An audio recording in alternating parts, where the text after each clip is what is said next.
Hello there and welcome to the IELTS Master Key course. I'm so glad you joined. Whether you're preparing for academic study, immigration or professional registration, IELTS can feel overwhelming, especially if you have tried before and did not get the score that you needed. My name is Savini and I'm a Cambridge certified English language teacher. Over the years, I've helped hundreds of students just like you to prepare for IELTS with confidence, focus and results. Now let's talk about something that most courses miss: mindset. Because IELTS is more than an English test, it's a performance test. You're not being tested on your grammar or vocabulary only, you're being tested on your ability to perform under pressure, to write clearly, speak fluently, listen actively and read critically, all under strict time limits. And here's the thing. Most students already know a lot of English. What they don't know is how to think like an IELTS candidate. That's where my 10-step master key method comes in. I've developed this method with a lot of research to help students break free from the confusion and overwhelm. It's a practical step-by-step approach that helps you understand the test format, the assessment criteria, common traps, and how to avoid them. Templates and sentence structures that work, and most importantly, how to stay calm, focused and consistent throughout the exam. You don't need to study more randomly. What you need is a clear system that guides you to your goal. And that's where my 10-step master key method comes in.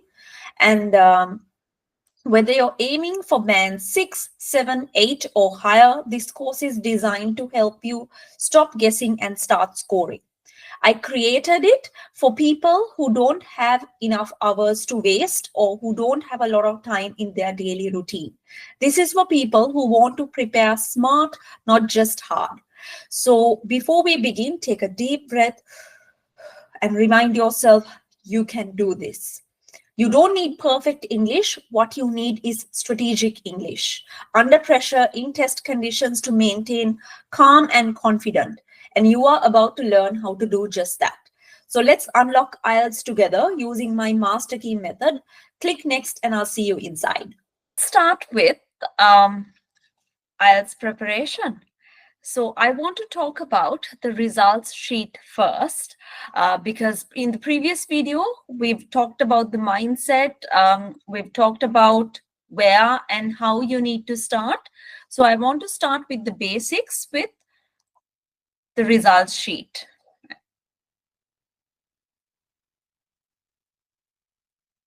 Right. So if you can see on the screen, in this video, I'm going to talk about the introduction to computer-based exams. Yes. Now there is a computer-based exam version in IELTS. So it's relatively new. So let's talk about it as we go down the line. And you have the IELTS result sheet that I want to show everyone, and the CEFR levels, what they are, and general tips to improve language before we start. Right. So computer-based exam. So remember, the paper structure and the marking guide is similar to the written format. Right? So there's not much of a difference when it comes to questions. So the only difference is that at listening paper, there's no time at the end to transfer your answers to the answer sheet, as there is no answer sheet. So you need to choose the answers as you listen itself. So as you listen, you will be typing down the answers as you go. So do not forget, keep following the recording because the recording you will only hear once. Speaking is the same. It's a 3-part face-to-face interview. So how would you choose, computer-based or paper-based?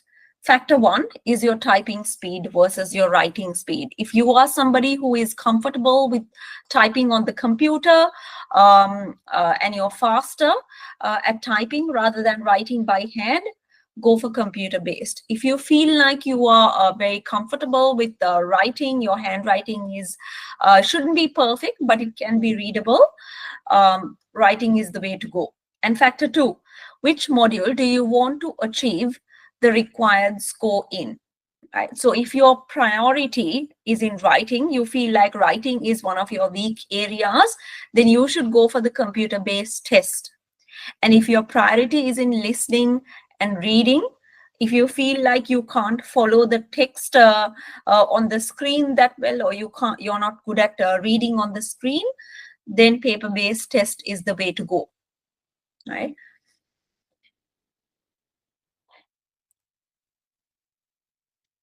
So this is a sample IELTS result sheet. This is what you get. So for the paper-based exams, you will get the results within 14 business days, the website says. But for computer-based exams, you'll get it within anywhere between 24 hours to 48 hours. You should get it fairly faster. Right, so you get the center number here, the date, if you're doing academic or general, your personal information, your country of nationality. Remember to include your first language, your own first language, and the test results here. So these are some of the test results you will get. And remember, yeah, so you have something here called the CEFR level. So that is the common European framework for language. So no matter what exam you go through to showcase your English language proficiency when migrating, it can be IELTS, PT, or OET, it will always be mapped into the common European framework. So this common European framework, it starts from A1, A2, B1, B2, and C1, C2. So if you are aiming for band 7 and above, the target CEFR level is C1 or C2, that level, right? So it will show you your test report number. It's all blurred here because it is a personal identification. So here you can see the two organizations that are the three organizations that provide IELTS in Sri Lanka are British Council, IDP, and Cambridge Language Assessment. But in countries like Australia, IDP is the only organization that will provide examination support, right, or conduct examinations. Right. So coming into CEFR scores, it's called the Common European Framework of Reference for Languages. It is a benchmark across English language qualifications. It is a 6-point scale. As you can see, if you can read the description, so you start with the basics, A1, A2, start with the A1, A2, the basics, and then you go upwards towards independent and proficient, right? So have a read through this. I'll give you a few minutes to read through this, then you will understand the requirements. So as it comes to C1, C2, you can see it says the candidate should be able to produce well-structured, detailed text on complex subjects. So that is the most important. As you can see, so most of you will have a target of band 7 or 6.5 and above. So that is approaching C1, C2, right? So that should be your target. So general tips for learning English. So remember, IELTS or PT or OET, they're all English language tests, or they are English language tests that are designed for students that are intermediate users of English. It is not for students that have a basic usage in English. So you do need to brush up your grammar and vocabulary skills as you go. So develop an interest in English language in general. So listening to TED Talks, watch movies, podcasts, make it interesting. There's not only one certain way of learning English. So never memorize vocabulary or grammar. So learn to actively absorb new words. I'll show you how to do it as we go down the line. So vocabulary practice and grammar practice, how to do it effectively in a way that is customized towards IELTS or PTE or OET is one of my specialties, and I want to go through that. And I do emphasize that a lot when I'm in the class as well, to my class students also. So remember, only way to practice speaking is by talking more, right? So that is the only way. Even if you make mistakes, you have to keep talking. Think of yourself as a child who is starting to learn a new language, right? Imagine the curiosity they have and the interest or the intrigue they have. You have to simulate that kind of a learning environment. And remember, learn to think in English. Learn as much synonyms, colloquialisms, and idioms as possible. So both in American and British English. Right? Synonyms are similar words, and collocations are words in English that go together. The more fluent you are, the more collocations you know in English language. Right? So idioms are like, it's raining cats and dogs. Right? So you use something to describe. So they are very popular phrases used in English as well. Right? So there is an easy way to learn this. I have my vocabulary journal video coming down the track, and I want to explain that to you as well, because that is one of the easiest ways to learn English and add new vocabulary into your existing vocabulary. So additional useful links you can see.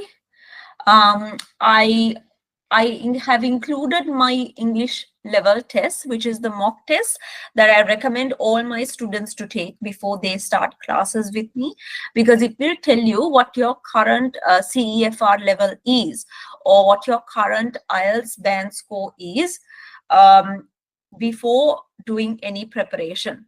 So it is very important that you get used to that, and that should be your starting point in all your preparations, because if you don't know where you are, you don't know if you have to improve or not. So IELTS Liz, she is one of the prominent IELTS examiners, and her website has a lot of information. And what is most important is whatever question type you find difficult in listening or reading or writing, you can start doing individualized practice from her website. I have included this in my 10-step master key method as well. And I want to go through that with you down the line. So stay tuned, and I will see you in the next video. I'll put my contact details here if you want to email me, or if you want to visit my Facebook page. Here are the contact details. See you in the next video as well. Hello, and well done for staying with me throughout the course so far.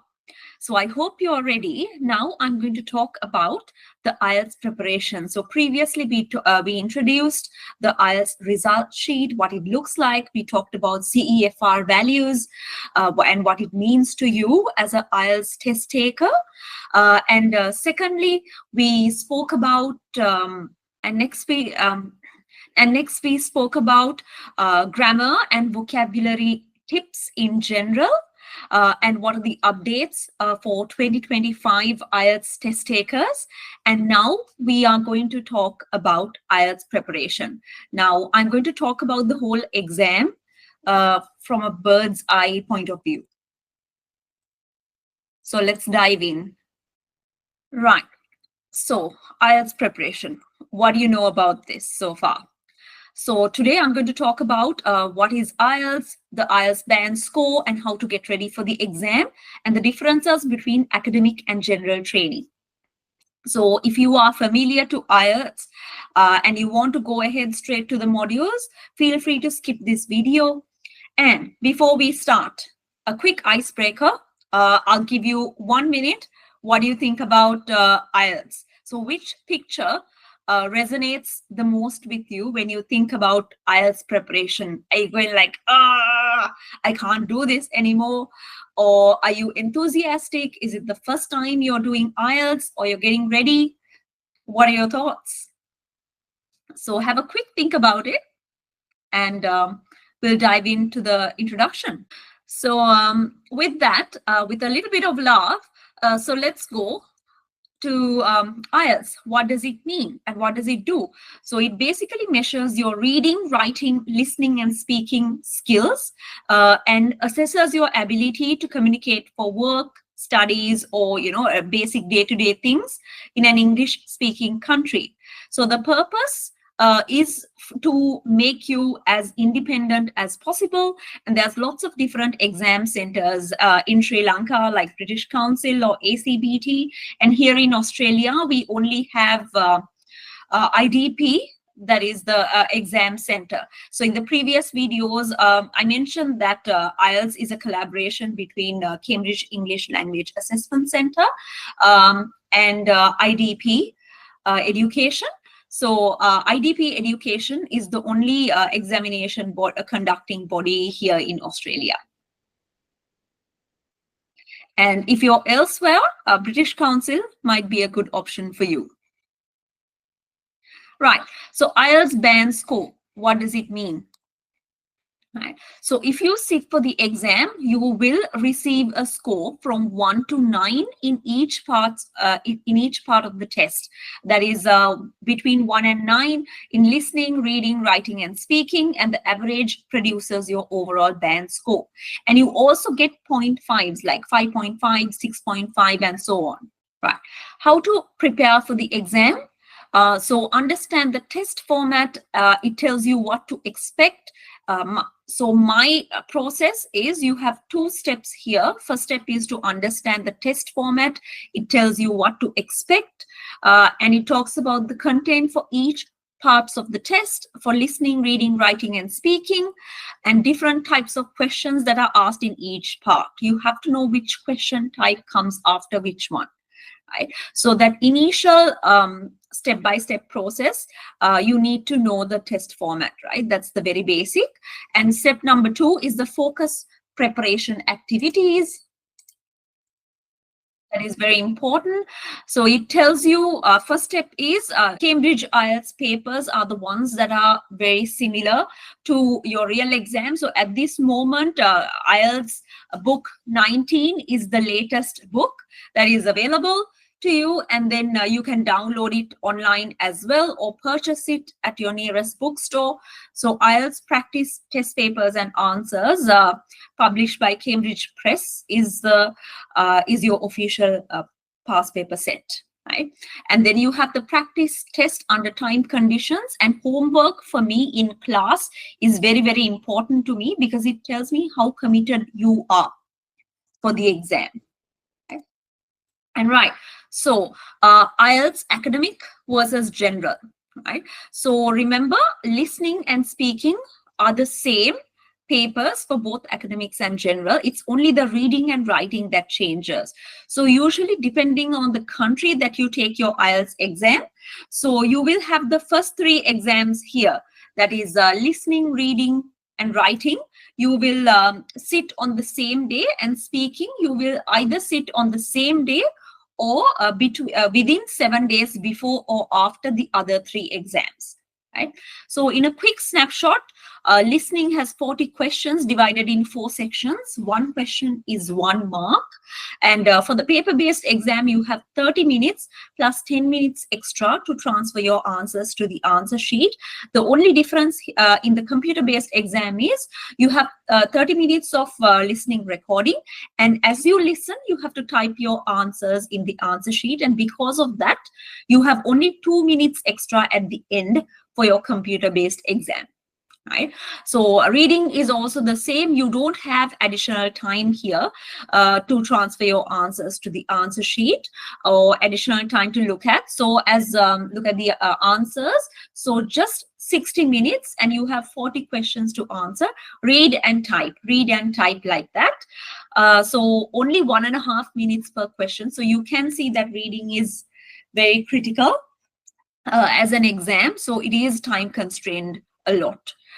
So writing, you have two questions. So the only difference in writing is for writing for academics, you will have a summary for your task 1, and your task 2 will be an essay, right? And for general students, you will have a letter for task 1 and an essay for task 2. Now, remember, 1/3 of your writing marks is allocated for your task 1s for both both types of students, and 2/3 of your entire writing marks is allocated for your essay. And for reading, the only difference that you will see is the question types are the same for both student types. And for reading, you will have scientific articles or scientific journal-based articles for your reading module. Whereas for general students, you will have day-to-day articles like newspaper articles or notice board like posters and all for general students. So you might say it is a little bit easier because you will have general text, but for academic students, yeah, this is the purpose that you are migrating. So you are migrating, you're doing academic studies because you are migrating for study purposes. So you do have to get used to the scientific jargon, right? The academic way of writing. So I do recommend, I'll go through the resources that I have as well. So go through BBC World Service articles, podcasts. It is very important for you to get used to the different accents that are there in English. Plus, you have to be able to separate the information that you need from the surrounding noise, right? And speaking is the shortest test that you have, which is the 3-part face-to-face interview. You will be sitting in front of a human examiner. For both computer-based and paper-based exams, speaking is the same, and they will ask you questions and you will answer, right? So you have 3 sections. Maximum it will be around 20 minutes for speaking test. So the examiner will first ask you like icebreaker type questions to ease you into the exam, and then you have your second like part of your speaking test where it's called the individual long run or the cue card. So you will get a certain topic. You can prepare your points for 1 minute and then look at those points and speak for 2 minutes at a stretch, right? And part 3, you will have to speak about more abstract topics. When we talk about speaking, we'll talk about that, right? Quick introduction about listening specifics. So remember, 1 question is 1 mark. You'll have to you'll listen to everyday social context. You'll listen to education and training context where your supervisor, your research supervisor is talking to 2 undergraduates. So that kind of questions. You have different question types like MCQs or multiple choice, heading matching, diagram labeling. Likewise, you have to remember that poor spelling and grammar will be penalized. So these are the listening scores. So most of you will have a target around 6.5 and above. So ideally, you should be targeting 7 and above according to your requirements. But you have to get, if you're targeting for band 7, you have to get 30 or 31 correct answers out of 40. Right? So that's a target. And remember, even if the answer is correct, if the spellings are wrong, it's still wrong. So in my class, I do recommend having that buffer. If your target is 7, you have to at least aim for 7.5.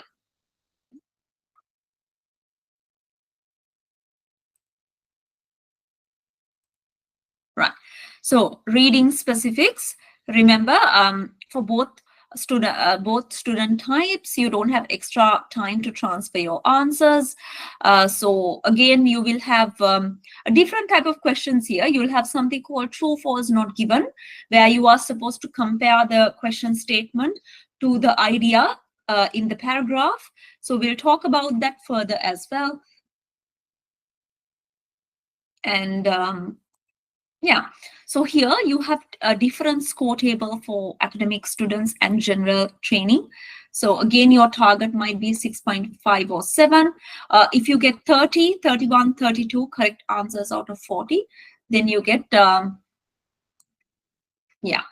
And then you'll get your you'll hit your target. For general training, it's a little bit higher, so 34 or 35 correct answers out of 40 is band 7.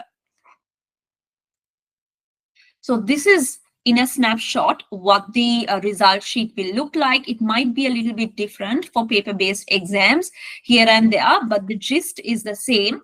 So how would you complete the information? The best thing is to ask an invigilator at the exam center before you start your exam, right? So the latest update as of 2025 is that you have to use black ink to complete all of your answers, written papers, that is writing, reading, and listening. So all three, you need to use black ink or a black ballpoint pen. So talking about writing specifics, we'll go into detail in the next short videos. So 5 types of essays. We have opinion, discussion, problem and solutions, advantage, disadvantage. So the included paragraphs or the inclusions are a little bit different when it comes to these different types of essays. But the general structure is the same. So we have a 4-paragraph structure: introduction, 2 middle body paragraphs, and then the conclusion. Right? And talking about the marking criteria, now this is where most students make mistakes. So marking criteria, remember there is a 25%. So 25% of your entire writing marks is for your clarity and fluency. Now, what does this mean? So are your ideas clear? You can't have one thing in your mind and only half the story on the paper. So remember, start planning out before you write. So the initial, you have 40 minutes for your essay. So in those 40 minutes, spend the first 3 minutes brainstorming ideas, writing down ideas and solidifying your stance. Like, are you in the agree side or are you in the disagree side, for example? Make sure you are clear in your stance and then start writing. Okay, so this is very important. Otherwise, you will lose out on the clarity marks because they are looking for your logical flow, how connected your sentences are between each of the paragraphs and within the same paragraph. So clarity is, remember, there's only supposed to be one idea in one paragraph, one central idea. So if there's multiple ideas, the reader or the examiner gets confused when they are reading your answers. So clarity in writing papers is also your handwriting. It doesn't have to be perfect, but it has to be readable. Right? And number 2 is vocabulary, 25%. Now, vocabulary has 2 things. One is accuracy and one is range. Accuracy is, are you using the correct word at the correct place to mean the correct thing? And also spellings comes to accuracy. Again, in here, both vocabulary and grammar, what's going to help you is our vocabulary journal. I'll have a short clip about the vocabulary journal in the next videos as well. And then the second part is range. How many words do you know in English to replace the same word? Right? So if you know 2 similar words, that means your vocabulary is double. Right? And grammar also has range and accuracy. Right? So are you using the correct tense to mean the correct thing? And can you comfortably use active voice and passive voice, for example, in the same essay or within the same paragraph? Right? So one of the major complaints of examiners is that there's no variation in this vocabulary or grammar usage in your essays, in your task ones. So remember, that is one of the main things that students miss out on. So the last 25% is the task requirements. Okay, so these are the task requirements or the task response where you address the questions that are given in the address the areas that are given in the question itself, right? So for example, the word requirement. So for your task 1, you have to write more than 150. Do not exceed 200 words. So the sweet spot is around 180 words for your task 1. So for your task 2, you need to exceed 250 words. So again, 270, 280 is the maximum and the sweet spot. Do not exceed 300 words for that. Right? So these are the 4 marking criteria. It is very, very important that you stick to this marking criteria. You have to have it at the back of your mind while you are writing your answers. So that is how this exam is structured, and that is why it's very different from a school-based exam that we've done before. Right? So this is a standardized English exam designed with the specific purpose of measuring everybody's English language ability in the same scale. Okay? So talking about speaking specifics. So remember, fluency and coherency is, can you speak at a stretch in a normal level, like keep maintaining the same pace, and can you logically link ideas together when you are speaking as well? So you do have to use your conjunctions like and, therefore, however, and sequencing words as well, like firstly, secondly, thirdly, likewise. And lexical resource is nothing more than vocabulary. Again, the range and accuracy of vocabulary is very, very important when you are speaking as well. Right? So this is where your topic-specific vocabulary and your vocabulary journal will really help you improve vocabulary faster and intentionally. So grammar and range and accuracy is important here as well. Pronunciation is your ability to produce understandable speech, and that is why I do recommend in my class that we record the speaking test and listen again to them, because we have to know how we sound to other people. Because remember, our voice showcases our emotions. Right? So our voice showcases our emotions. It is very, very important that we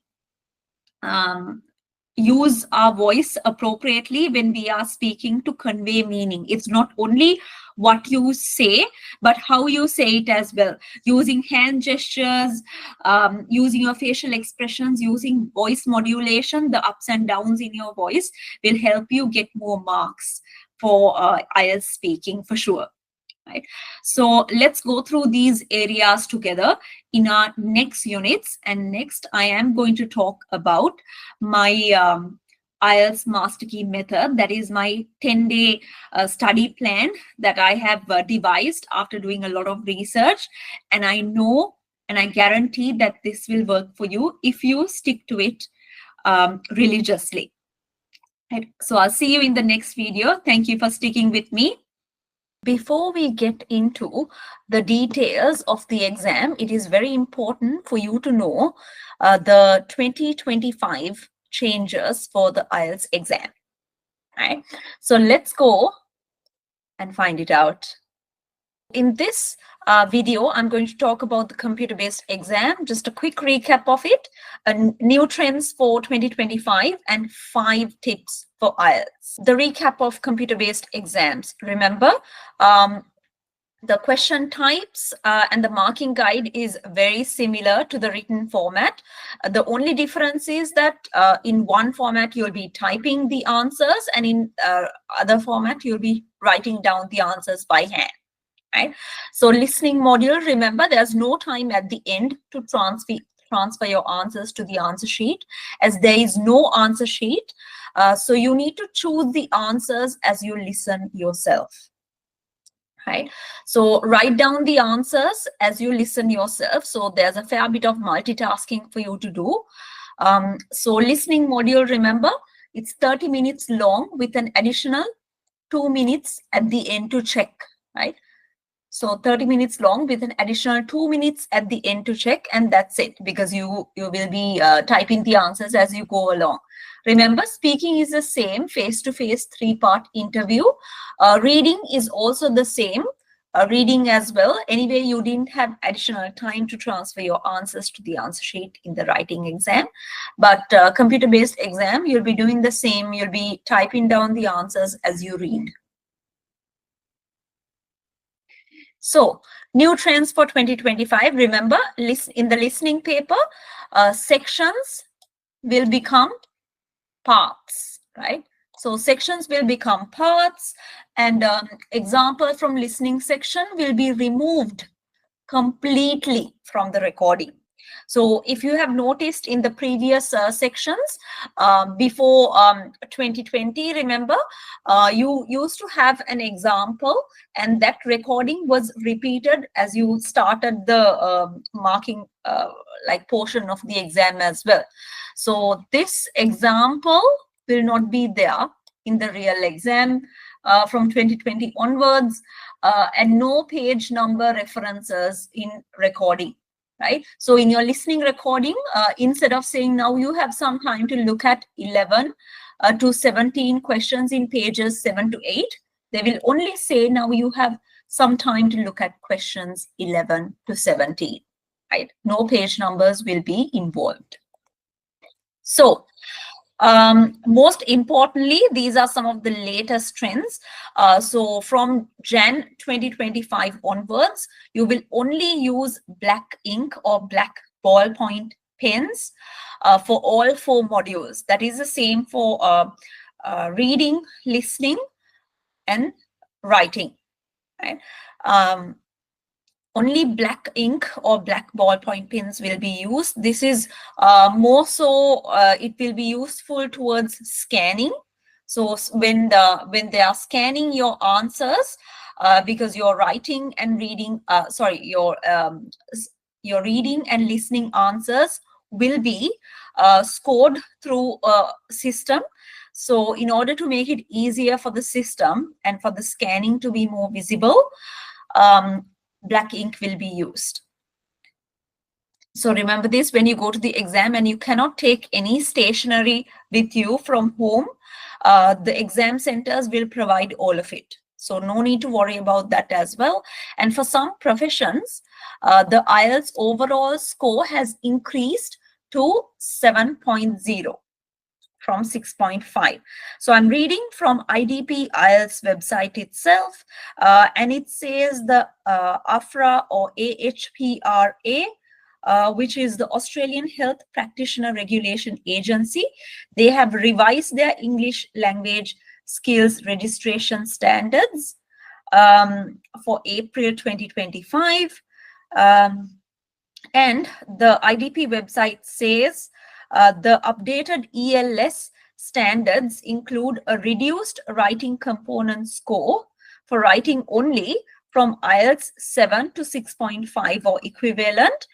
The required minimum overall score remains at 7.0. So only the overall score has remained at 7.0 with a minimum score of 7 in the listening, reading, and speaking components. So if you have an overall score target, you need to score 7.0 in all of the individual band scores, plus maintain an overall score of 7.0, right? So writing component, there is a decrease to 6.5. So remember, these changes will only apply starting in April 2025, and test results are accepted from 1 test sitting or maximum of 2 test sittings in a period of 12 months only. If you achieve a minimum overall score of 7 in each sitting, yeah. So there's a few conditions over here. What I will do is I will leave the link in the description. I will leave a set of links for you to go through as well. If you are a medical professional doing IELTS in 2025, this is important information for you. Right. Here are some useful tips. So remember, read ahead of time. In listening test, highlight keywords. Both computer and paper-based test, you need to highlight the keywords or make a mental note of the keywords. So do not leave empty answers. You do not get negative marking in IELTS reading or listening. So make sure you at least try to guess the answers and write down the answers. Don't leave anything empty. Remember to concentrate. Try to sit up straight, stretch, and get oxygen, into your brain. So use headphones to block out the sound. So if you're at the computer-based exam, you'll probably get headphones which are over the ear. And probably inline has an inline microphone, which has a microphone on the side. And remember, improve your mental stamina. You need to improve your focus. For that purposes, in the next slides, I will talk about the Pomodoro technique, which is very similar to 80-20 rule. So let's talk about that next. And number 5, develop an interest in English language in general. You need to listen to TED Talks. So this logo might be familiar for you if you have been practicing IELTS for some time. So movies, podcast, and summarize by taking notes. So practice taking notes down while you listen at the same time, right? Because that is a skill you need to brush up in IELTS listening computer-based. So remember, you get all these different accents like New Zealand, British, Australian, US, and Canada. And in some websites, I've seen that the most popular the accents are American, British, and Australian. So it is very important for you to get familiarized with all of them, because in the same listening test, you might get all these different accents. Right? So talk about Pomodoro technique. It is a productivity and time management strategy. So plan the activities that you need to do. Where you work, this is where you work for 25 minutes straight and then take a 5-minute break. And then you again work for 25 minutes and take a 5-minute break. Right? So remember, each 25-minute work session is 1 Pomodoro. So see how many Pomodoros that you can work for at a stretch or during a day. It is very important for you to keep brushing up this technique. And after you have done 4 Pomodoros, it is recommended that you take a longer 15 to 30-minute break. Right?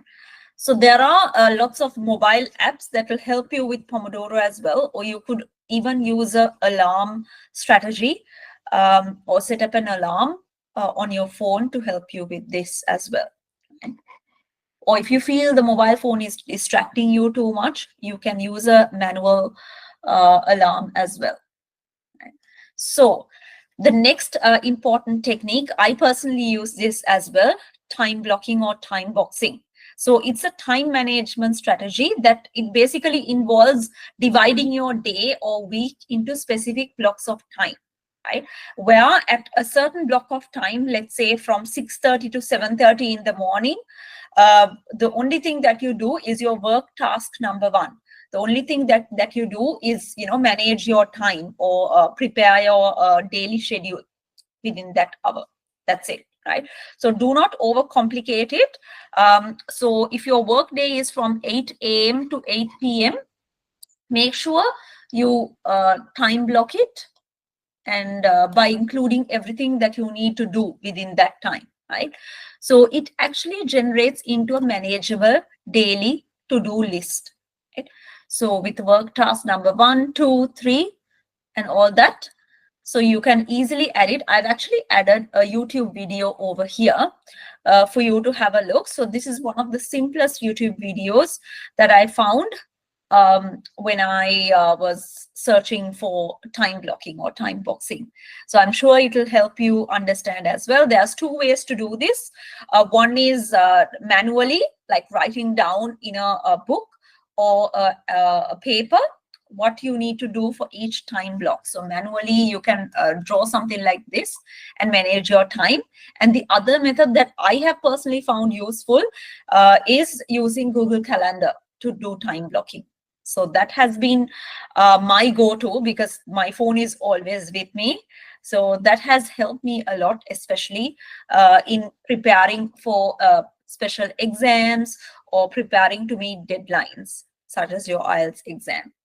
I'm sure you will find it helpful as well. And here are some useful links for IELTS, just like in the previous video. Remember, we need to start practicing by finding out our current English level, because if we don't know where you are, you don't know if you should improve or not, right? And IELTS Liz, so she's one of the prominent IELTS examiners, and in her website you will have certain question specific areas where you can go in and brush up on that specific knowledge. Right. So if you need to contact me, I'm there via email. You can drop me an email or you can visit my Facebook page. Hi, I'm Savini. I'm a Cambridge-qualified trainer, and welcome to my Master Key Method, your 10-day blueprint to IELTS, PT, and OET success. So over the years, I've helped hundreds of students reach their band scores, not by working harder, but by working smarter. So this course is designed for busy adults, repeat test takers, and international professionals that need clear steps, not just tips. In just 10 days, this is all you need to do. And in this program, you will cover targeted grammar, vocabulary, speaking fluency hacks, and exam focus strategies that you can use not only for your exam, but for the rest of your life as well. And they are all broken down into easy, manageable chunks. Remember, once you follow this, you don't need to overwhelm yourself. You just need to focus on the results. And if you are ready to break through your mark plateaus, or if you feel like, and if you are ready to break those consistent band 6.5s or band 6s that you need to elevate to band 7 and above, stay tuned. Let's go through the Master Key Method. So I have broken this up into 10 days of activities. So column 1 is going to be the day that you start your program. So I put it as an example. I put today's date, that is the 28th of May 2025, and the next column I have broken down each day which module or what kind of tasks we need to achieve. So we start with the introduction to IELTS slides, which I discussed previously, and then you can see as you go through, I've got grammar and vocabulary every other day of the study plan. So grammar and vocabulary is going to be around 5 days out of the 10 days. And in third column, I have broken down in further detail the number of questions that you have to do in each of the books.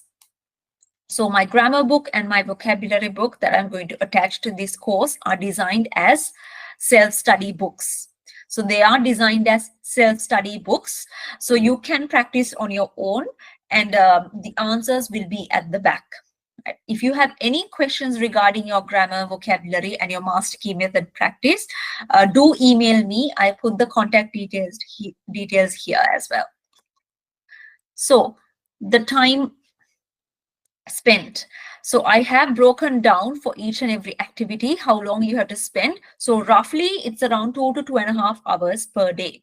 And if you think that you will sit down after work or after a busy day, you'll sit down and practice for 2.5 hours or 2 hours at a stretch, you're mistaken. I know we're all busy.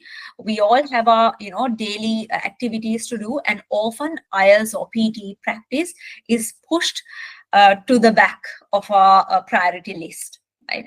So do not let that happen. This is your one-stop shop.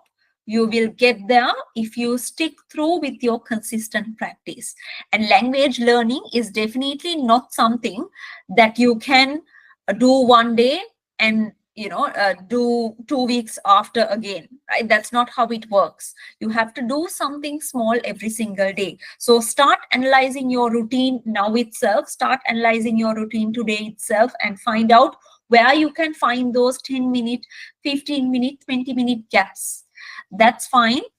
As long as you have, you are aware of those gaps in your schedule, you can add them up. And if that total is 2 hours of practice a day, that's completely fine as well. So even a 15-minute practice, if you look at the introduction slides again, you will see that is a big deal in IELTS, because in 15 minutes or 20 minutes, you can finish your writing task 1. You can finish a listening section in that.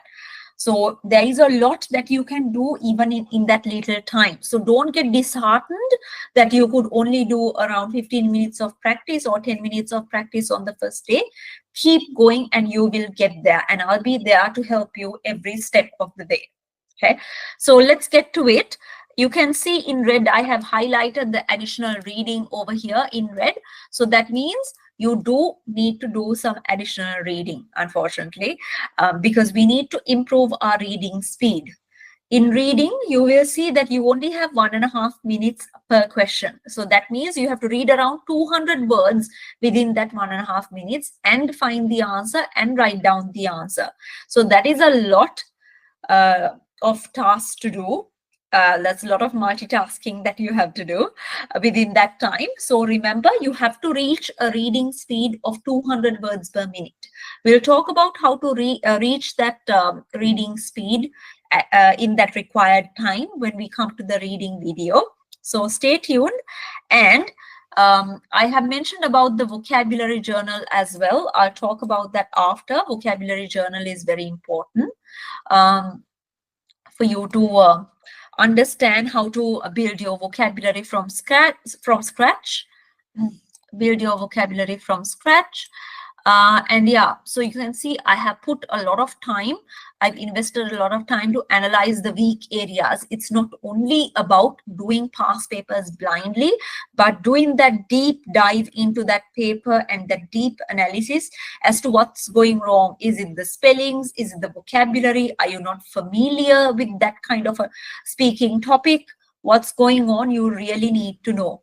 So in my class, what I do is I have a discussion with the students after each week and really find out together what's going wrong. And that is where we will focus our energy and focus our practice on. So every other day, like I mentioned, there's going to be grammar and vocabulary practice. It is unavoidable in IELTS. If you need to get it right the first time, you need to go through grammar, vocabulary side by side along with the practice.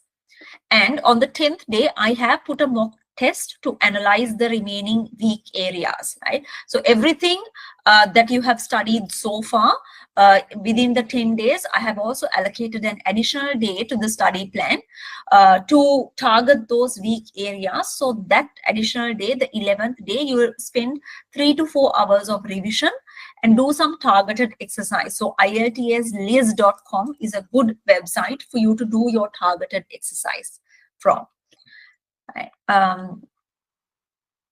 Right. And I have also put a link to the speed reading test in here. You can change the features of this speed reading test. I'll add a short clip on how to use the speed reading test. Right. So have a look through this study plan. I will attach this onto the course as well, so you have a better idea. So if you stick to this, you will definitely find success. Just like my students, you will definitely find success in IELTS and PTE. And remember, our motto is get it right the first time. So what is the recommended period of time? So what's the recommended period of time that you have to spend for your IELTS studies? So most students come to me with only 10 days to the exam, and they're asking me, what can I do within these 10 days? It feels like a short period. So this is what I recommend, my 10-day master key method. And that is why I've done a lot of research into linguistics and identified this 10-step approach on what to do. Right. And I keep perfecting it. As you can see, this is my version 2, and I will in the future keep going with future versions as well, trying to improve as much as I can this process.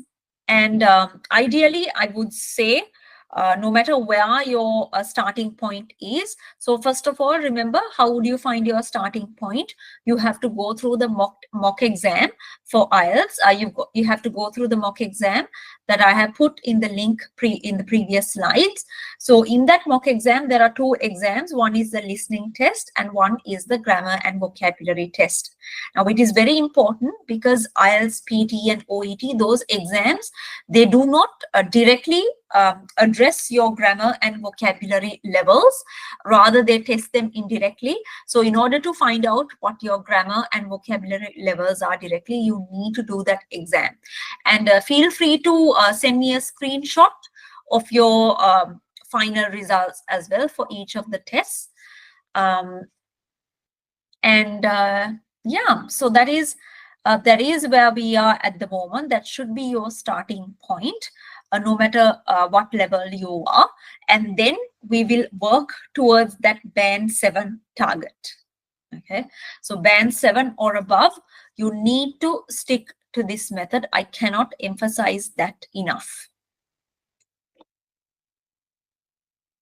Right. So the ideal target is that you, if you have only 10 days for the exam, you can only do one iteration of this 10-day study method. If you have 1 month for the exam, then you can run 3 iterations. So you can relax and ease into your practice comfortably. So there's not too much stress. Remember, stress is not good for language learning. Right? So you learn better as an adult if you have a comfortable environment where you are free to make mistakes. Right? So that is what I strive to create in Savini's IELTS classes, and that is what you need to do when you are practicing as well. Remember, when you come abroad after doing IELTS and after going through your migration process, nobody is going to laugh at you because lots of people speak English as a second language in these countries. Right? So so make sure you motivate yourself, give yourself that pep talk and get through this the first time itself. Right? So if you ask me point blank, I would say 1 month of practice. You need to do at least 30 days of practice consistently. That is doing something every day. Even if it's small, that's fine. Doing something every day is very, very, very important. And analyzing that routine, your daily routine, day by day, it might be different from day to day, but you need to know where your available time slots are.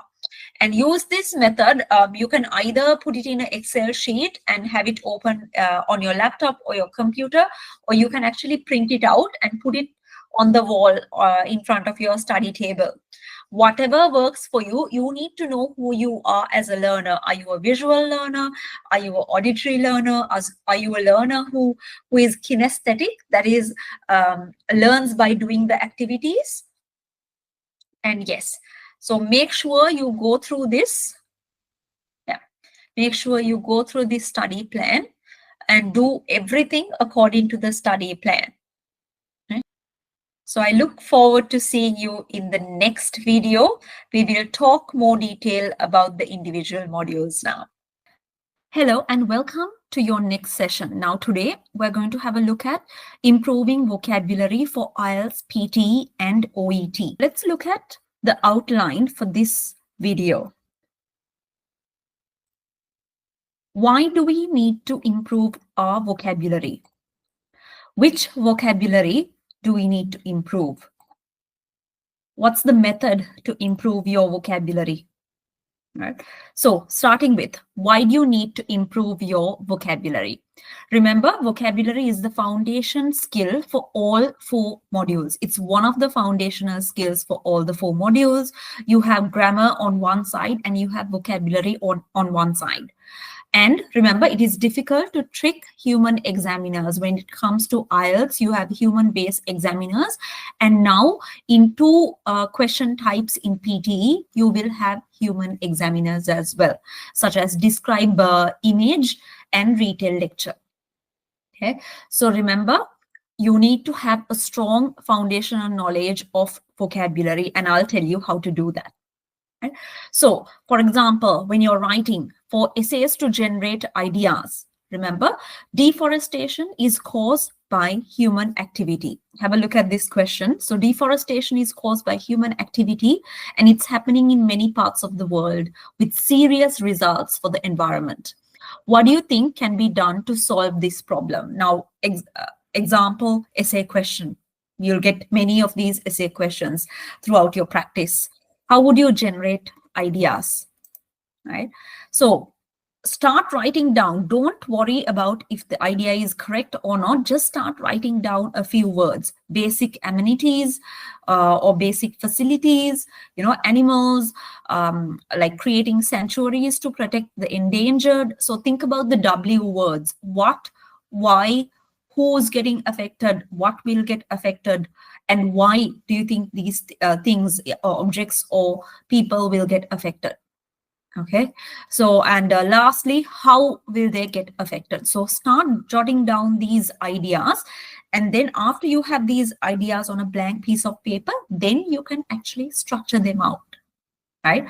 So here are some of the ideas: infrastructure, habitat loss, indigenous flora and fauna, right? So animals and plants that are indigenous or that are specific to a certain area. Okay, so we've done that one, and especially in example 2, in speaking part 2, you have the individual long run. Remember, in both the essay and the speaking part 2, for example, in IELTS, and you have essays in PTE as well, start planning before you begin writing. Right? So first plan, leave about 1 minute or 2 minutes maximum to plan out what you are going to say or what you're going to write, and then keep talking or keep writing. Right? Especially in your individual long run for speaking IELTS part 2, you have only 1 minute of preparation time. So you will just randomly write down the points, thinking about the W words. You'll start writing down the points, and then you will start speaking. So remember, describe a time when you started using a new technological device like a new computer or a phone. So there are certain bullet points you should say. Now, remember, these are optional when it comes to IELTS writing. You don't have to use these bullet points to write down your points, but it will definitely help you in writing down the speaking points. And explain how this device was helpful for you. Okay. So you have 1 minute. You can make it, write down the points as a list, or you can just jot them down randomly, or you can draw it into a mind map. So topic in the middle, and then keep drawing the sub branches or the subtopics connecting to this one, right? And explain how helpful this device for you. Okay. So these are some of the things that you might jot down. Mobile phone. So here I'm going to talk about the mobile phone. It's a device. So these are some of the words I will use. It's a new innovation at that time. It's up to date. It was the latest technology that I used. Communication, it was used for communication purposes. So those are some of the things, right? So remember, which vocabulary do you need to improve? Let's get to it. So what do you think? So IELTS vocabulary or PTE vocabulary is equal to the most frequent words used in English plus the academic word list and plus the topic specific vocabulary. Okay. Now, I know the vocabulary in OET might be a little bit different. I'll talk about that later on. But for IELTS and PTE, you will find the same, the similar types of vocabulary as well. So you have 10 main topics for vocabulary, which I will speak about later on. So let's see. What are the most frequent words used in English? Remember, these consist of 80% of the words you'll use in any of your texts, like articles, the, and words like friend, color, vehicle, very common words, right? And the academic word list for IELTS and PTE. Remember, 5.5% of the words in the reading text amounts to academic word list. right? So I have an academic word list link over here. I will add them in the supporting documents. Remember, topic-specific vocabulary is 14.5% of the words in the reading text, right? So I'm going to click on this one.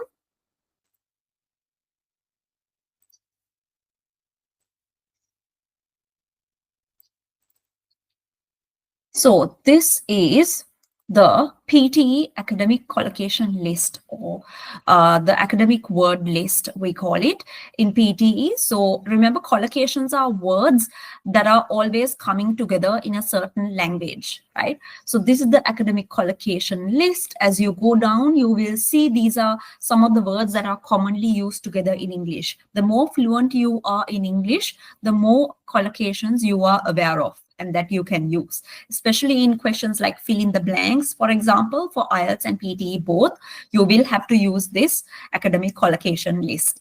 Okay? So you can see here, you have component 1 and component 2.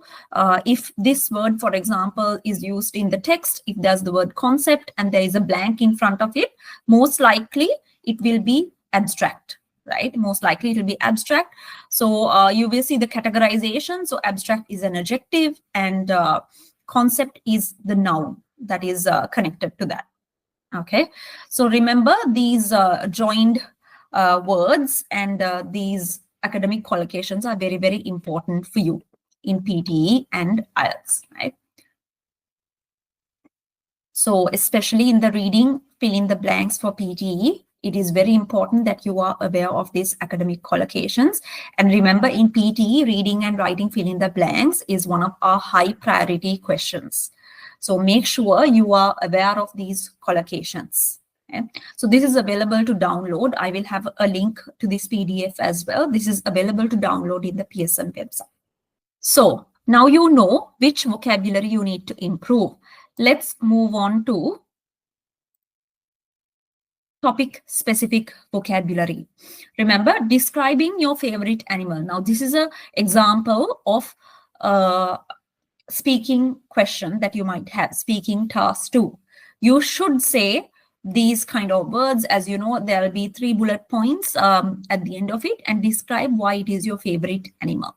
Now, you have these different words that are used to describe your favorite animal, right? So my favorite animal is the elephant. So these are some of the words I will use. Now, words like tusks and trunks. Now, these are topic specific words. You need to use this to show that you are aware and knowledgeable of the vocabulary topic.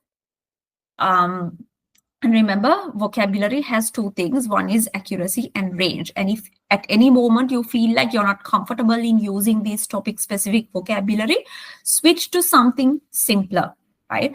It's rather that I would prefer that you are confident in speaking the words that you know, rather than making mistakes down the line. Okay. So let's move on to deliberate versus incidental or accidental learning. What's the difference and why is it important for learning vocabulary? So deliberate learning is you intentionally sitting down, looking up words in the dictionary. You are focused only on learning and grabbing these words. Incidental learning is when you are not trying to learn. You're doing something else. You're having a TED talk or a YouTube video in the background, watching a movie and reading articles from certain newspapers or websites. It is very important that you do a mix of, or you use a mix of both of them for you to learn vocabulary. Okay, so first step is you must enjoy the vocabulary learning process. So I always tell my students, start with something that interests you. It can be a fashion article, it can be a movie review, a YouTube channel, right? So you will learn about the latest movies, plus you'll grab some vocabulary, right? And it'll be easy to internalize and add it into your own personal vocabulary. So don't be afraid to venture out, and you must enjoy what you are learning. You must enjoy the process. Otherwise, our brains will not be receptive to new information. So method to improve our vocabulary. We use the GROW method over here. So gather, gather meaning you know the meaning, gather the information regarding this particular word, right? So you've read an article, you've listened to a YouTube video, and you are grabbing some new words, right? So gather information regarding this word. What's the meaning? What's the translation? What are the examples on how to use this word further? What's the proper pronunciation? Review. So you keep coming back to remember this. You write the meaning. So this is where our vocabulary journal comes into play. I'll show you how to maintain your own personal vocabulary journal. But once you maintain it, we maintain it in a table format. You have to keep coming back. You have to review it at least once a week. And remember, you make it into your own. That means you internalize this word, you write it, you use it, and you reuse it. Don't be afraid to use new vocabulary when you're talking to a friend. It doesn't matter if they laugh at you. You are in your learning process. It is okay to make mistakes. One of the most difficult aspects of teaching adult learners is that they are shy or they do not want to make mistakes. But remember, language learning at any stage is full of mistakes. And you can't progress if you don't make these mistakes further. Okay, so that is how we learn. So do not be afraid. If you are making mistakes, that means you are in the correct path forward. So wonder, how would you explore vocabulary in its native habitat? So you listen to YouTube videos or you read other articles that has these words. You need to come across these words accidentally or purposely a few times in order for you to internalize this word. Okay? So like I said, enjoy the vocabulary building process. And remember, these are some general vocabulary tips. So learn phrases like collocations, like use that collocation list for PTE. You can use it for IELTS as well. So collocations instead of words. So collocations like global poverty levels and all. So reading or watching English news is the best way to learn collocations. You use an English to English dictionary. Don't use like your first language to English dictionary. When you are trying to further your English knowledge, always use English to English dictionaries. Oxford Learner's Dictionary is one of the easiest dictionaries to navigate and understand new words with. So learn new meanings for familiar words, right? So you all know the word nonsense, right? So there are certain collocations or certain words or certain synonyms that are surrounding this word nonsense, right? So how would you find them?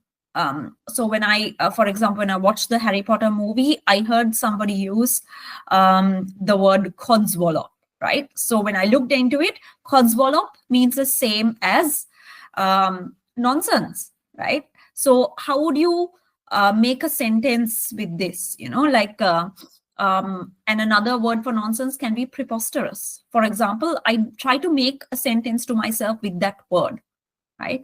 So my aunt told me that I need to reduce weight. In my mind, initially, I thought that idea was codswallop. Honestly, I thought that idea was preposterous, right? So that kind of words, make a sentence of your own, right? And don't be afraid to use these words.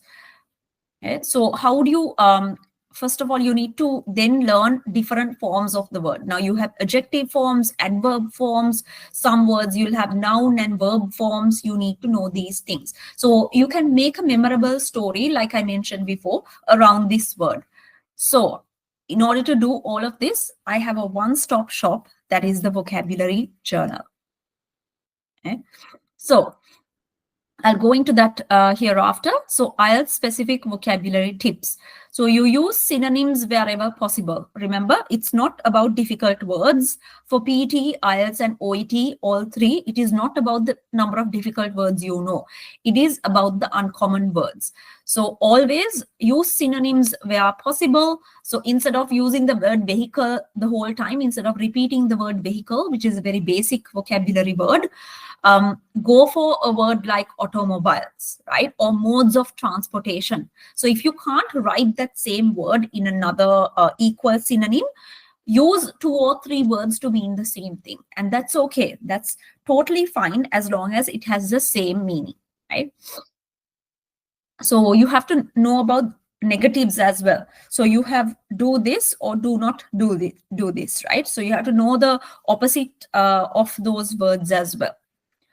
So remember, where there are no direct synonyms, you can again rewrite the sentence. So if you say if the original text has, you know, center of Manchester City, you can rearrange the words and say, if it's center of Manchester City, and then you say Manchester City Center, right? So you swap the words around, and that also can be extending, that can be an example of you extending your vocabulary range. Okay, so remember, uncommon words, again and again I will keep saying this, uncommon words are the way to go. Remember, they should be related to the topic of your writing.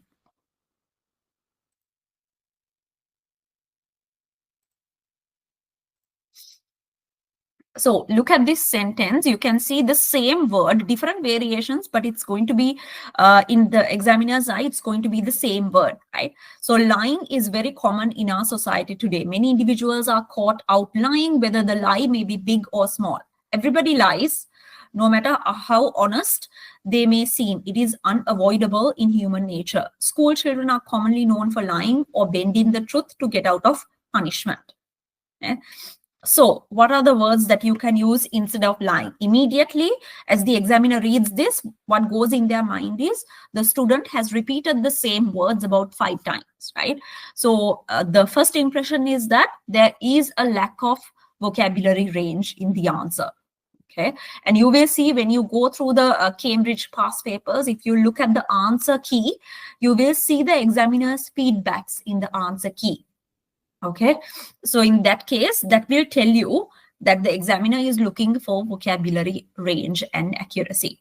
So how would we accurately replace these, repeated words? So start brainstorming. What does it mean about lying? So untruth, fabrications, false facts, or falsifying facts. So think about synonyms over here. So lie, that means another negative of that is can be not telling the truth. So by using the word not, you are actually establishing another synonym. You are using a few words in the process, but it is a synonym to mean the same thing. That is a another way of creating a synonym. So school children, instead of school children, remember what are pronouns? Pronouns are used to replace nouns. Okay, so pronouns are used to replace nouns. Definitely, if you feel like the word like the nouns are being repeated in your essays, make sure you use a pronoun to replace that noun. Okay, so instead of school children, we use the pronoun they. So going into uncommon words, remember, so this is a sentence or a couple of sentences. How would we rewrite it using uncommon words? So good nutrition is an important part of leading a healthy lifestyle. Combined with exercise, your diet can help you reach and maintain a healthy weight, reduce your risk of diseases like heart disease and cancer. What are the uncommon words we've used? We can use here, instead of instead of heart disease, coronary disease, or coronary failure, you can say, or heart failure, you can say. Physical activity, instead of exercise and all, you can use physical activity. Wholesome lifestyle, dietary intake, you rewrite it using these words. Okay, so this can especially be beneficial to you for the IELTS and PT essays, and also when you are summarizing written text. Okay, so you do need to show your examiners in IELTS, PT, and OET, all three, you need to show your vocabulary range. How many words do you know in English to replace the same word? Okay. So here's a summary of what we discussed so far. Remember, vocabulary is the foundation for all 4 modules. It is difficult to trick examiners, right? It will be very apparent to them when you are speaking, when you are writing your answers, if your vocabulary is strong or weak. Okay. So which vocabulary do you need to improve? Remember, most frequent words used in English, academic word list, or the PTE qualification list. And remember, topic specific vocabulary, right? So what's the method to improve your vocabulary? We use the GROW method. We use deliberate and incidental or accidental learning. And in IELTS, we use synonyms. In IELTS and PTE and OET, we use synonyms. We rewrite sentences if that's not possible. And we use uncommon words. Okay. So remember, it is very, very important that you go through this, this video again and again, right? It is important for all three modules. Now, I have mentioned about topic-specific vocabulary and why it is important for IELTS and PTE. But there are 10 main topics of vocabulary for IELTS and PTE both. And these are the 10 main topics, and I want you to include this into your vocabulary journal, right? So for each of these words, you will have one row in the vocabulary journal, and you will complete that row. Okay? So education and schooling, you have formal education, higher education, syllabus, curriculum. As soon as the examiner sees these words in your essay answers, they know that you have understood the topic, right?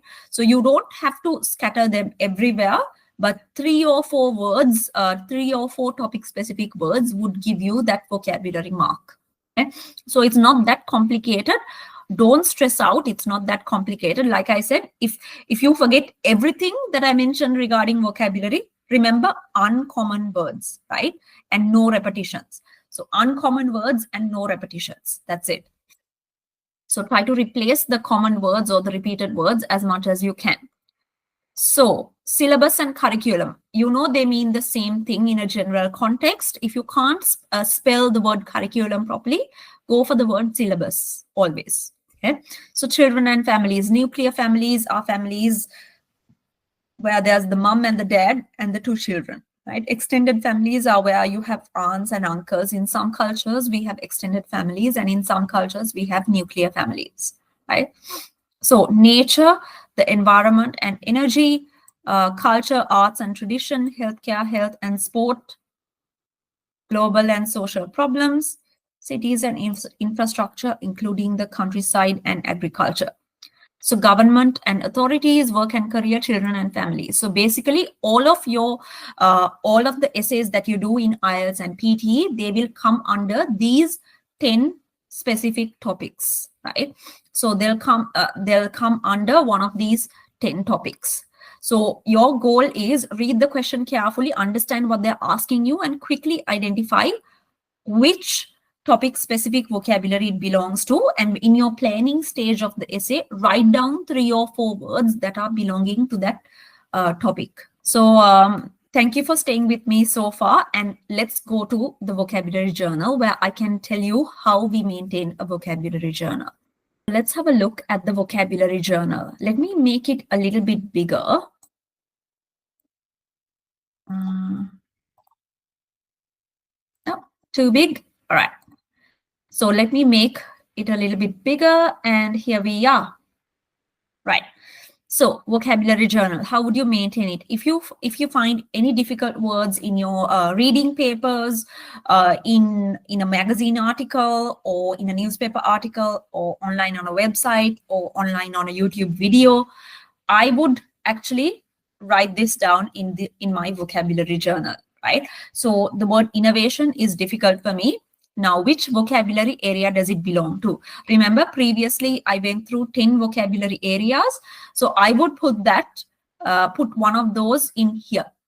Okay, so that vocabulary area would belong here. And what is the meaning of the word in your own words? Now, remember, this is a 360-degree view of a certain word. If you don't do this one, it is going to be very difficult for you to grab vocabulary knowledge. Okay. So what's the meaning of the word in your own words? Include a way of remembering this word. It means ahead of time, finding new ways to do things.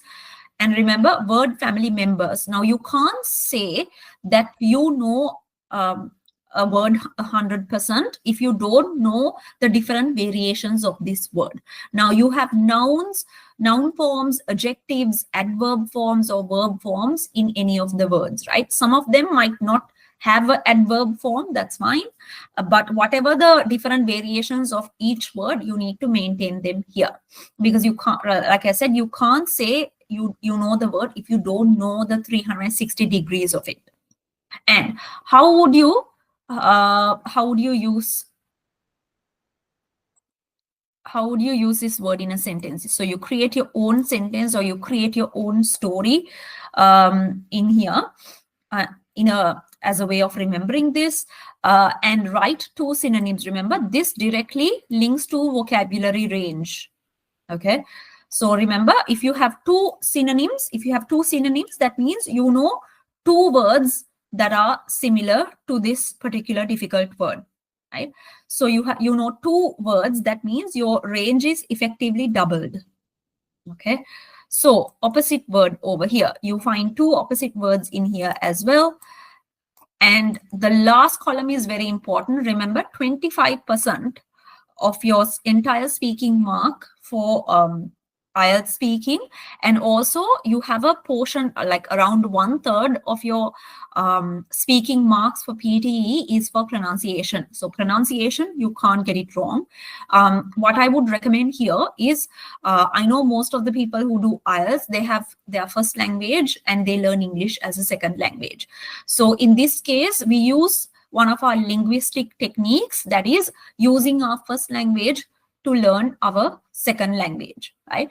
So write the pronunciation in your own first language. For example, my first language is Sinhala. So I would actually use the Sinhala letters in here in the last column to understand the pronunciation of a certain word. Right? So this is something that I use when I learn my second, third, fourth languages as well. Always use your first language to maintain the pronunciation or to understand the pronunciation of your English or any second language. Okay.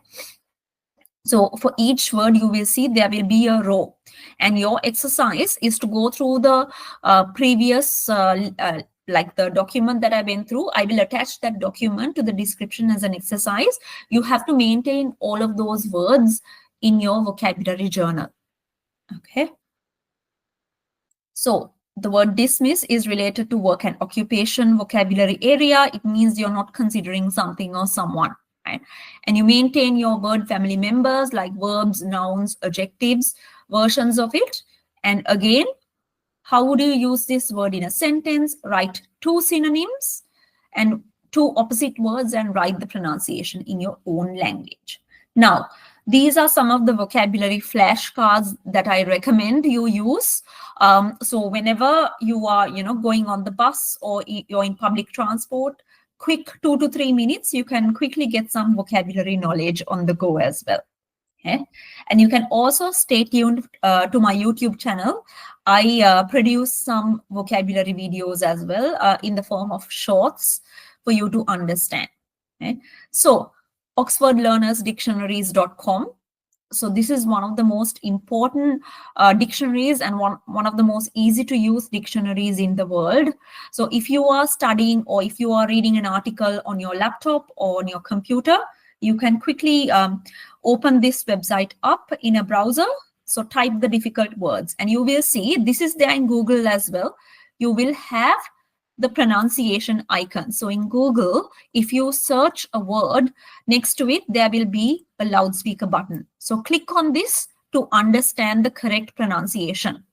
So adverb, word that I might find difficult. So what kind of a word is it? Is it an adverb or adjective? It's an adverb here, right? So it's an adverb. It is used to describe a verb better.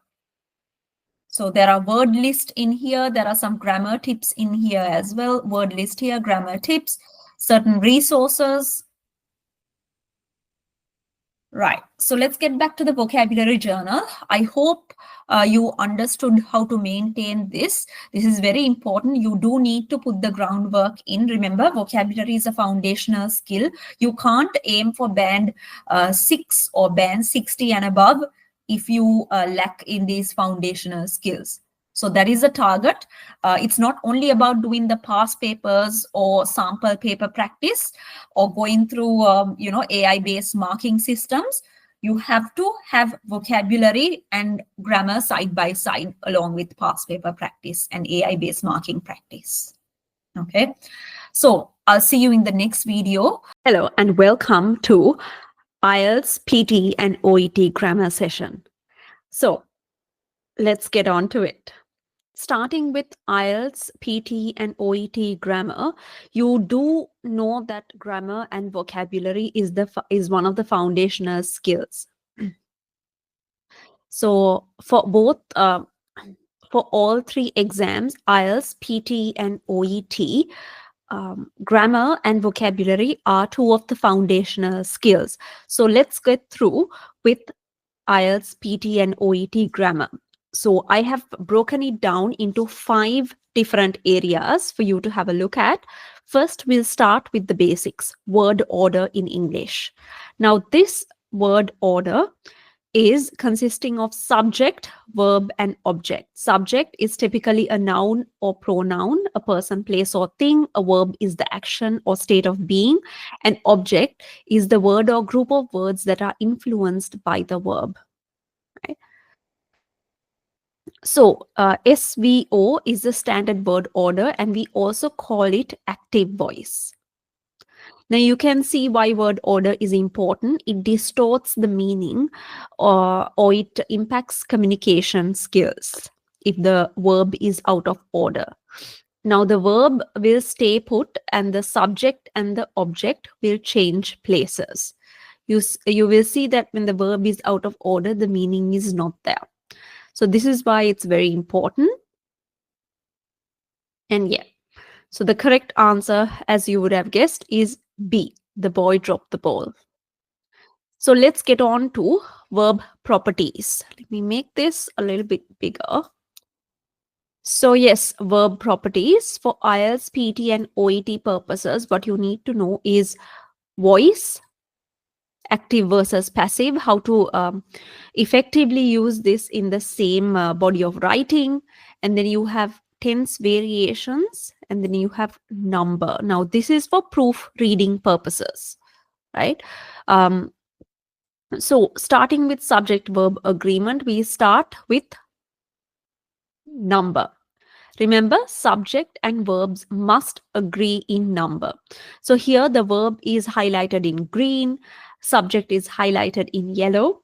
So remember, if the subject is singular, the verb also must be singular, and vice versa. If the subject is plural, the verb also must be plural.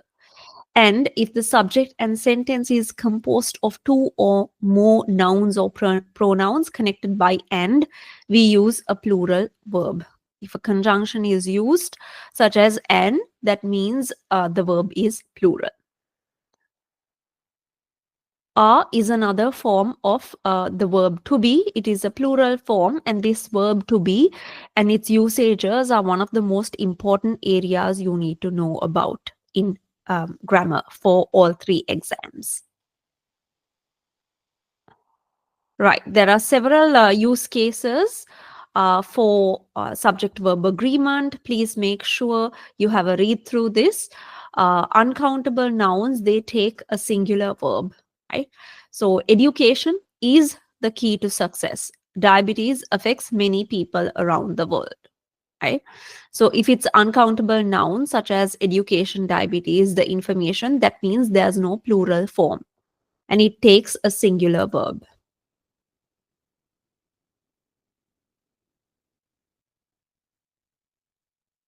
Right. So there is a blurb here about parallel sentence construction. That means the same pattern of words to show that 2 or more ideas have the same level of importance. So all the verbs in this parallel sentence needs to follow the same rhythm, same sound. And remember, if you have the word to, the verb next to it has to be in the basic form or the root form. So remember, do not mix forms like this. This is wrong. This is correct. If you feel like the verbs are not parallel, make sure that you do everything in your power to make it parallel, even by replacing certain words. Right. So proofreading strategies to try. Pause at the words when you're reading before you submit your writing answers. Make sure you leave the last 3 or 4 minutes to double check your answers and then submit. And pause at the words and then or check on each side of these words to see whether the items joined are parallel. If not, you need to make them parallel. So please make sure you go through this. And next, let's go through the tenses. Right. So this is my mind map for English grammar, right? So you know the language skills. These are the main 4 skills that you're being tested on at the exam. So you have listening, reading, writing, and speaking. And the basis of language or of any language, you have the grammatical forms that are the rules. And these are the foundational skills, even though they are not directly tested on in your 3 exams, IELTS, PT, and OET. Your knowledge is being indirectly tested. So it's not only just blindly doing past papers, you have to do vocabulary practice and grammar practice side by side. So parts of speech, we have a word classes, we call it. We have nouns, verbs, adjectives, adverbs, determiners, pronouns, prepositions, conjunctions, exclamations. So grammatical structures, you have present, past, and future. You have 12 senses altogether. So words, you have prefixes and suffixes. You know, prefixes are words. In front of words, you get certain portions like care, less, and insufficient. So in or a part of that word is a prefix. So suffix would be something that comes at the end. So beauty plus ful is beautiful. That ful part is the suffix of that word. Right, let's go into the word classes. So different types of nouns, countable versus uncountable nouns. So countable means you can count the nouns. Uncountable means you cannot count the nouns. There's no plural form. So remember, when you do, when you use fill in the blanks, when you answer fill in the blanks questions. So once you have an uncountable noun, remember, if you have to fill out the verb form, there's no plural form over here. So it has to be singular. The verb has to be singular. Okay? So proper noun versus common noun. So capitalization matters in here. That's why it's important. This is used for a specific object, right? So Sri Lanka, for example, S and L are both capital. Common nouns are used for general items, country, city, author. So abstract nouns, they are intangible things like qualities, kindness, friendships, or ideas or activities. So collective nouns refers to an entire group of persons, animals, or things. People, like board of directors, you know, class of students, animals, flock of sheep, herd of elephants. So they are also collective nouns, which means plural. So verbs. Remember, verbs show an action or an experience. Regular verbs versus irregular verbs. Regular verbs, so many English verbs are regular. Different tenses are formed according to an established pattern, right? So laugh is the verb. Third person singular present tense, he or she laughs. You add s at the end. Past tense is add ed at the end. Past participle is also the same. Present participle is adding ing.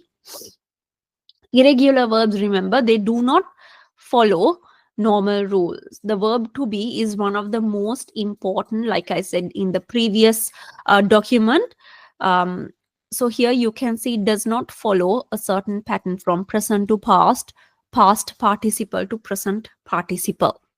Okay. Phrasal verbs, verb plus preposition or adverb or both. So look down on, she has always looked down on me. The couple broke up. Modal verbs used in IELTS and PT, it's used to express different variations of meaning like degrees of certainty. Could, might, may, could have, might have, may have. So as you go to the right of this table, that means more chances of certainty. right? So must and must have means is a higher degree of something happening. So modal verbs can be used in IELTS reading and listening, and in OET speaking you can use modal verbs as well, and in IELTS speaking as well. In section 3 we extend the discussion from yourself to other aspects the examiner might question about, right? To express probability when making generalizations and talking more abstractly, you can use it in PT as well. So how to use modal verbs? Here are some examples. Strong probability of something happening. So this is 50-50. This is 25 to 50. Strong probability of something happening, 50 to 80%, I would say. So this would be the target, right? So have a look through these words, practice for yourself on how to use these words in a sentence, even if it's a spoken sentence or a written sentence. All right. Adjectives used to describe a noun: positive, comparative, and superlative. Make sure you check the spellings of these and how to use this. It's very important. Remember, the usage is what is important in here, not just blindly memorizing grammar. That has not worked for us, and it will not work for us, right? So you remember IELTS, PT, and OET are for intermediate users of English. So we need to now focus on the practical usage, right? The utility of these grammar areas rather than blindly memorizing. So prepositions used to link nouns, pronouns, and words within a sentence. On, in, for. Prepositional phrases are phrases that contain a preposition. On the table, in the box, likewise. So adverbs used to describe verbs. Right. Adverbs of degree, adverbs of manner, adverbs of time, adverbs of place, adverbs of frequency. You have 0 to always chances of something happening. So determiners, the articles of the language used to refer which noun it is. The, and, this, that, those, many, few, some, my, and your, right? So definite articles, the definite article the has some special usages. It's also used to show things that are known to the speaker, and already mentioned earlier, described in some detail previously, unique. It's also used with superlatives. The 5th of May, likewise, the Republic of the Czech Republic, the United Kingdom, likewise. So remember, always proofread for grammar and vocabulary mistakes at the exam, all 3 exams, and then write first and try to speak out loud. It increases thinking time. Right. So pronouns, remember, they are used to replace nouns. You might be very familiar with this pronoun chart. It's available on the internet. Make sure you go through this at the exam, before the exam also. And relative pronouns are used to connect a clause or phrase to a noun or pronoun. You can actually use these to build complex sentences as well. Who, which, that, whom, whichever. Right. So stay tuned. I'll talk about complex sentences at the end. Conjunctions are used to connect parts of sentences, phrases, or words. And, but, while. Exclamations, you will hear that in listening recordings. We hear that in natural English speech. Those are emotions spoken out loud. Right. So let's get on to the tensors. This is not going to be another boring lesson about tensors. I'm going to focus on the practical usage, which is highlighted in red on the right side, right? There are 12 tensors in English, so learn the right verb tense at the right aspect. Present tense, present simple, when to use to show a repeated or habitual occurrence. Example, she plays every day. She plays the piano every day. You can say Susan loves pie. So mainly for speaking part 1 for IELTS. So when they talk about general things that you do as a habit, what do you do on weekends? What do you do on Saturday mornings? You can use a present simple tense. Present continuous is when an action is happening right now. She is playing. If it's positive, I am playing the piano. Um, she is not playing the piano, right? So temporary things that happen around the moment of speaking. Present perfect. I have taught music in the past. When we want to show a link between the present and the past, so especially for IELTS speaking part 1, you can use this to show I have taught English in the past, but I am not uh, teaching English at the moment, right? So something like that to show that to the examiner that you can comfortably use present and past tense in the same sentence, right? Or in the same answer comfortably. You can smoothly switch between present and past tense. You can use present perfect. So, especially for speaking part 1 and also for your writing answers in PT, essay, OET letters, you can use this. So, have is used when the subject is I, we, you, they. Has is used when the subject is she, he, and it. So present perfect continuous means how long the activity has been going on for.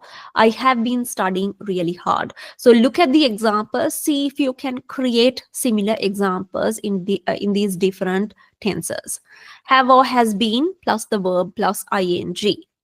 Past tense is used for writing part 1 academic to describe trends that happen in the past in given graph or charts, right? You can also use this for describe image in PTE, especially as you are supposed to not use templates, right? You're not supposed to memorize templates in describe image nowadays. So make sure that you have a good understanding of past simple tense to get high scores in PT, especially if you're aiming for band 60 and above. You need to have a thorough understanding of these tenses. I'll try to break it down as much as you can. And if you have any questions, do not hesitate to drop in a message. I'll get back to you as soon as I can and try to clarify as many questions as I can. Right. So speaking section 1 for IELTS activities that happened in the past which may be relevant in the present or not.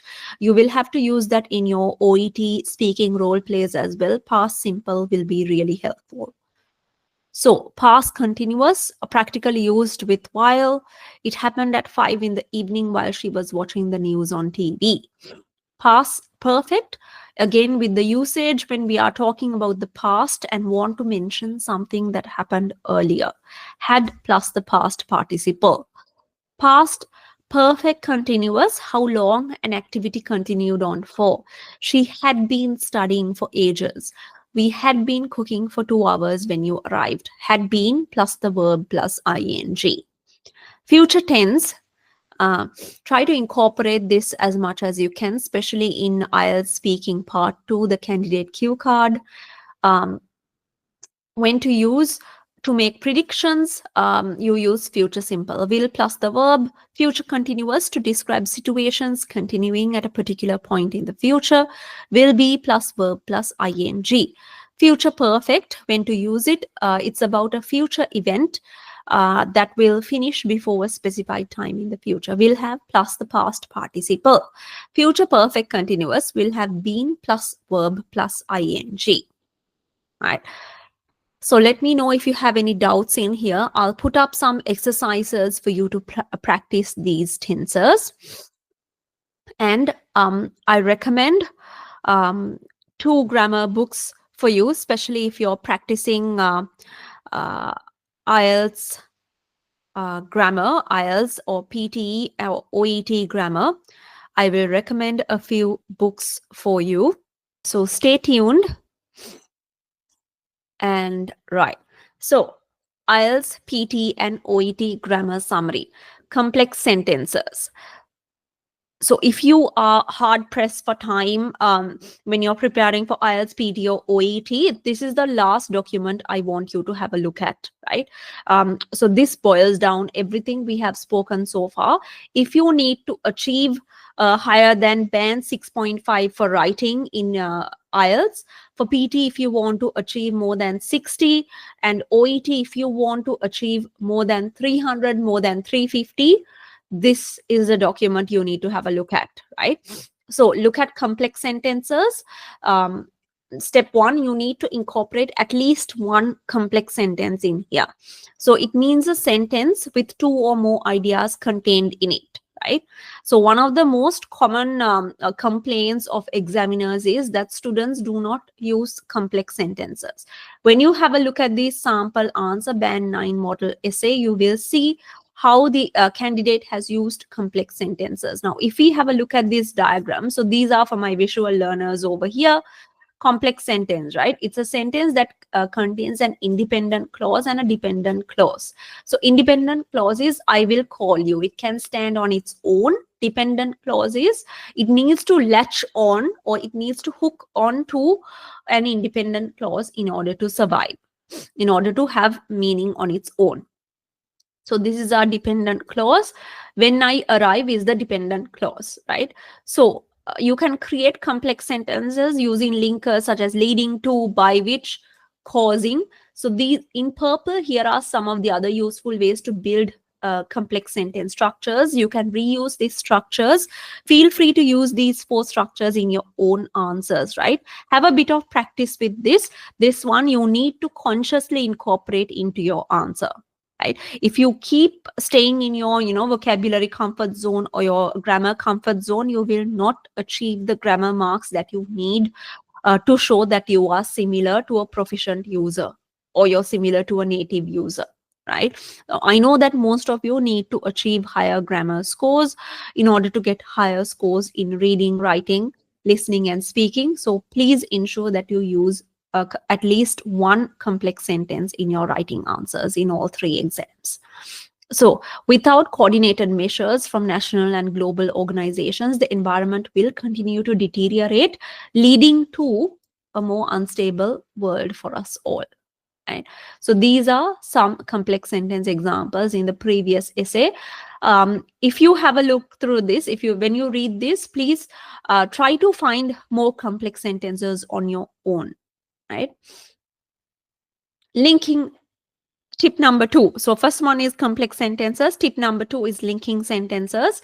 IELTS examiners will be looking for these, remember, because you do get 25% of your marks is for your logical flow, and major part of your PT, essay, and your OET letters are logical flow and linking of ideas, right? So linking sentences, here's an example. Again, another band 9 model essay. I want you to go through this and underline or circle all the linking words that we have used in here. So despite this, this leads us, this results in, right? So remember the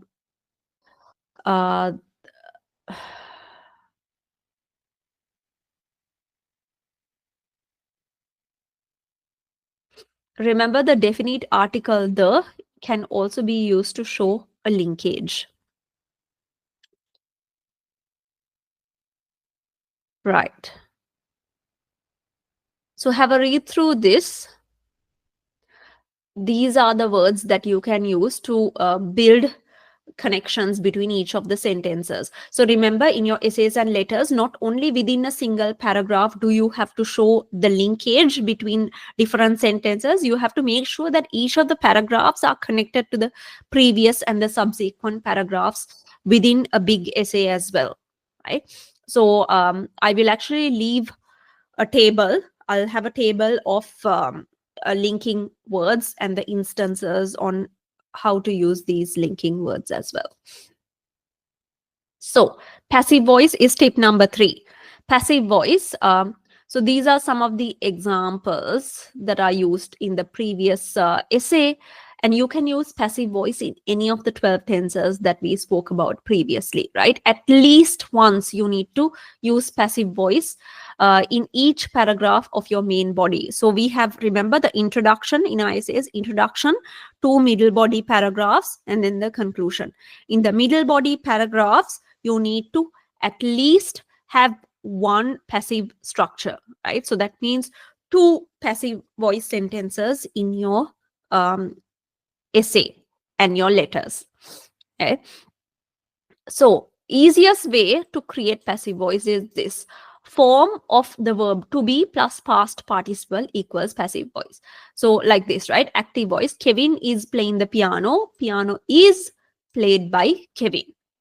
So keep it simple. If you're ever not sure, keep it simple. This is why before you go to the exam, you need to practice passive voice. So this passive voice is where the subject, remember the standard word order is subject, verb, object. And then, so if this is a standard word order, object becomes a subject and subject becomes an object. So these two swap places while the verb stays in the middle.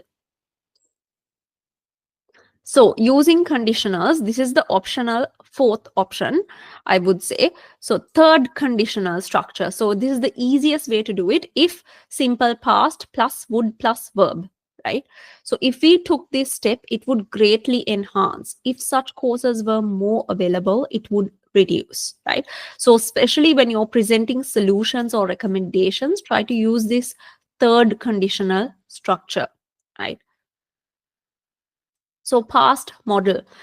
To form the past models, use could, would, or should have, right? So a past model is optional. So here are the differences between could have, would have, and should have. Have a look at this, go through the examples, and let's go to the relative clauses. Now, relative clauses, here's a table that shows the pronoun and what it stands for and the usage of this, right? I won't go into detail, but this example would be self-explanatory. So relative pronoun as a subject, it's in red. I like the person who was nice to me. Relative pronoun as an object. I like the bike that my father gave me. So if you're ever hard pressed for time and you have only a few minutes to get ready and understand about IELTS, PT, and OET grammar structure, read this document number 5. So this is the book that I recommend, Common Mistakes at IELTS Advanced, published by Cambridge University Press. I highly recommend this. IELTS Advanced means band 6.5 and above, right? So IELTS Advanced means band 6.5 above. And I think, and I believe this is one of the most important books for you to have a go through. And it's got very short grammar chapters. It's very easy for you to do. And the other book that I recommend is Grammar for IELTS, right? So this is called Grammar for IELTS with Answers by Diana Hopkins with Pauline Cullen, right? So Cambridge English Grammar for IELTS. Let me show that as well. This is the other grammar book that I recommend. I will actually put Amazon links for these 2 books. And this is what it looks like. It's got a CD-ROM at the back as well. If you're ever not sure, don't go down. My advice is do not go down the grammar rabbit hole and only focus on the grammar that you actually need for your exam. And in my class, what I do is if students have a specific need, if they feel like they're extremely weak in complex sentences, I would advise them to focus on the complex sentence related exercises, right? In all the exercises that I have added onto this, make sure that you only do those specific areas that you have a grammar weakness in. Thank you. And I hope you have had a great time following through with me, and I wish you all the best for your IELTS, PT, and OET exams. Please make sure you let me know how you go with this practice. If you have any feedback, positive or negative, I'm looking forward to listening to that. And also, if you need any help, I've got online classes and face-to-face classes as well. Please make sure you drop me a message on how you're going with this course on WhatsApp. I'm always happy to help you with my master key method. Let's get into IELTS speaking part 2, sample answers. Like I mentioned, there's going to be 3 speaking questions. Speaking section 1, for example. Now, this question is asking you about future. So what job would you like to have 10 years from now and why? How useful will English be for your future? Why or why not? I'll give you a minute to have a look at the sample answer that I mentioned over here. So remember, while you're doing this, let me talk to you about the requirements for this section. It will last for 3 to 4 minutes.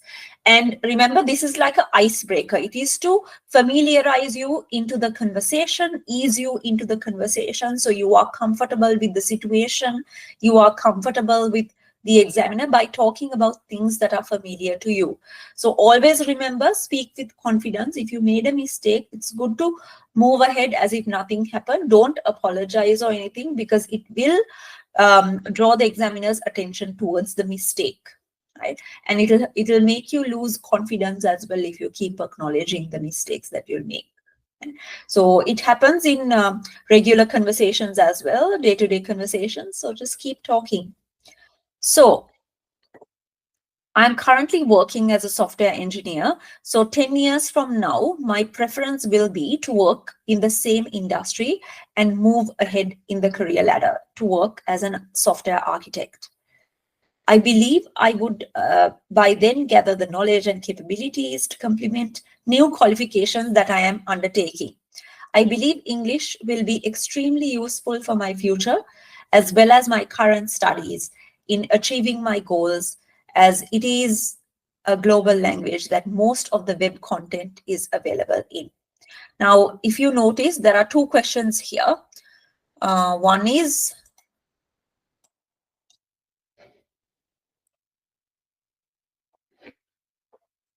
the first 4 sentences, the other one is the last 2 sentences. So the guideline is you say yes or no, and then give a reason and explain the answer. Okay, so that is the guideline you have to follow for speaking section 1. Don't overthink it. Just say yes or no. I believe, yes, English will be extremely useful for my future as well as my current studies in achieving my goals. Reason, as it is a global language that most of the web content is available in. Right. Let's go to speaking section 2. Describe a book that you enjoyed reading because you had to think a lot.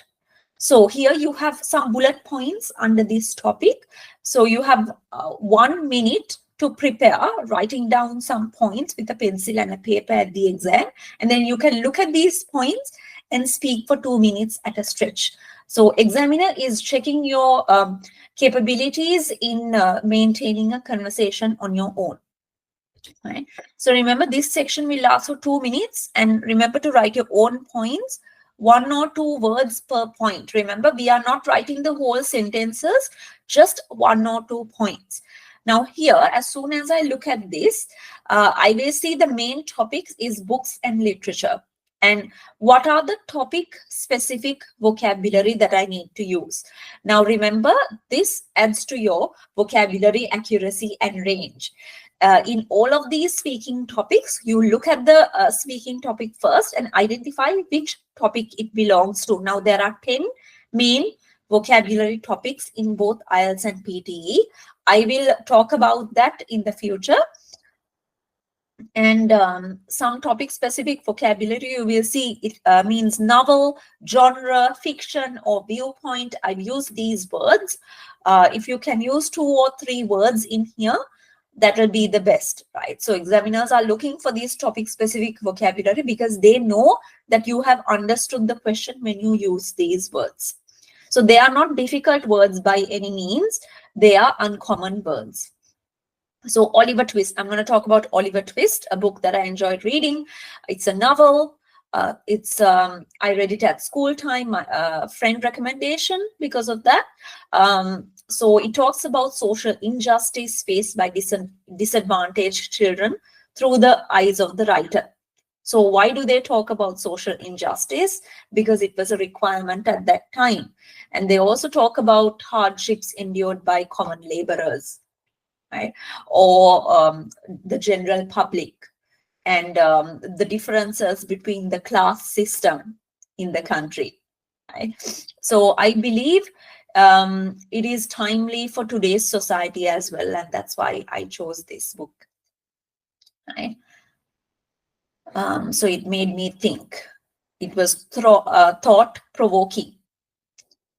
So those are the words that I'll be using for this, right? So at the end of your section 2, examiner will ask some rounding off questions and you answer that and move on to question 3. Now, section 3 is going to be the same type, the same topic as section 2. So if you spoke about books in the books and literature in part 2, you have to carry on the same topic specific vocabulary in section 3 as well. So let's talk about that. So I'm talking about question number 1. What are the most popular types of children's books in my country? So how I would approach this is I need to make sure the answer is very structured. So I use my discourse markers. Remember, in the marking scheme, that's what they're looking for. Discourse markers, my logical flow in my communication. So in my country, the most popular children's literature is abridged historical fiction. This is because Sri Lanka has a written history of more than 2,500 years, and there are numerous folklore related to the past that children adore. For example, The Tales of King Dutugamunu is one of the most popular books available for children and adults alike. So I wrap it up, and that's it. So I structured the answer. I initially talk about what's the favorite type of book, and then why it is the favorite type of book, and then I end up wrapping up sentence at the end to culminate my knowledge in this topic, my answer in this topic basically. So that is the type of structure we will use for all these essay types, all these question types, and I will talk in detail in the next document, that is my speaking cheat sheet. I want to talk a little bit more detail in how to answer these questions. Now for speaking part 3, we have 2 types of questions. One is opinion type questions and one is ideas type questions. So stay tuned on how to answer those 2. Right. So do contact me through my email address or my Facebook page about individualized feedback, or if you have any questions so far, please, yeah, I'm looking forward to receiving your messages. Right. So let's get back to speaking part 3, grammar and vocabulary. Now, a very important part in speaking as well. So what's the type of grammar that you need? The simple aspect, simple present tense, the simple past and present perfect verb tenses, the passive voice, modal verbs, definite article, and comparing adjectives. So let's talk about this in detail. Vocabulary needed. Focus on main topics such as food, family and relationships, technology, environment. These are the most popular vocabulary topics that have come up, but I want you to be familiarized with all 10 vocabulary topics. So ensure vocabulary is related to that topic. Use these exercise books if you're targeting band 5.5 and 6.5, between 5.5 and 6.5, go for Collins Vocabulary for IELTS. And if you're targeting band 6.5 and above, go for Vocabulary for IELTS with answers. Now, both of these are designed as self-study books, so you will have the answer pack at the end of this book as well. Right. Remember, speak with confidence, put your chest to the front, and use your hands when you are talking. It will help you clarify your tone and the loudness of your voice. Elaborate the points. Don't be afraid to elaborate the points. Don't just say yes or no answers. Reduce the gaps in the conversation, like ums, ers. Try not to use conversation fillers. Let me think about it.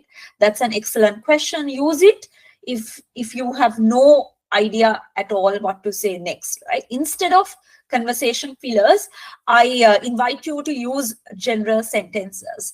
Now, there's a variety of methods that companies use to advertise their products. So something like that. And secondly, these are the methods.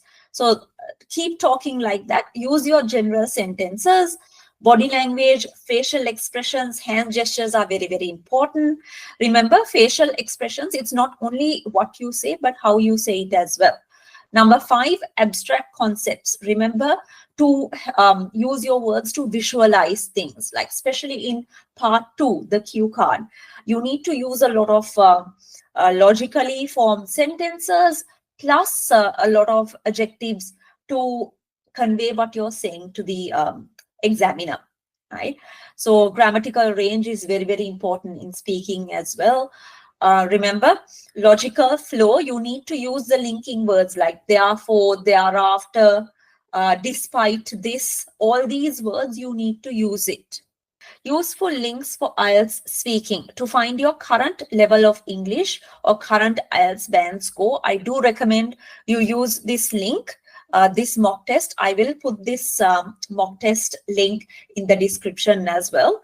And remember, IELTS Liz, if you are going to find out the most recent speaking questions, remember, speaking questions can be repeated throughout the different exams in the exam centers in the world. It's very, very important that you go through the most recent IELTS speaking questions, and examword.com will also have the most recent 30 speaking questions. So keep an eye on that list until you sit for the exam, because they keep removing the older questions and add new questions. So thank you for staying through with me.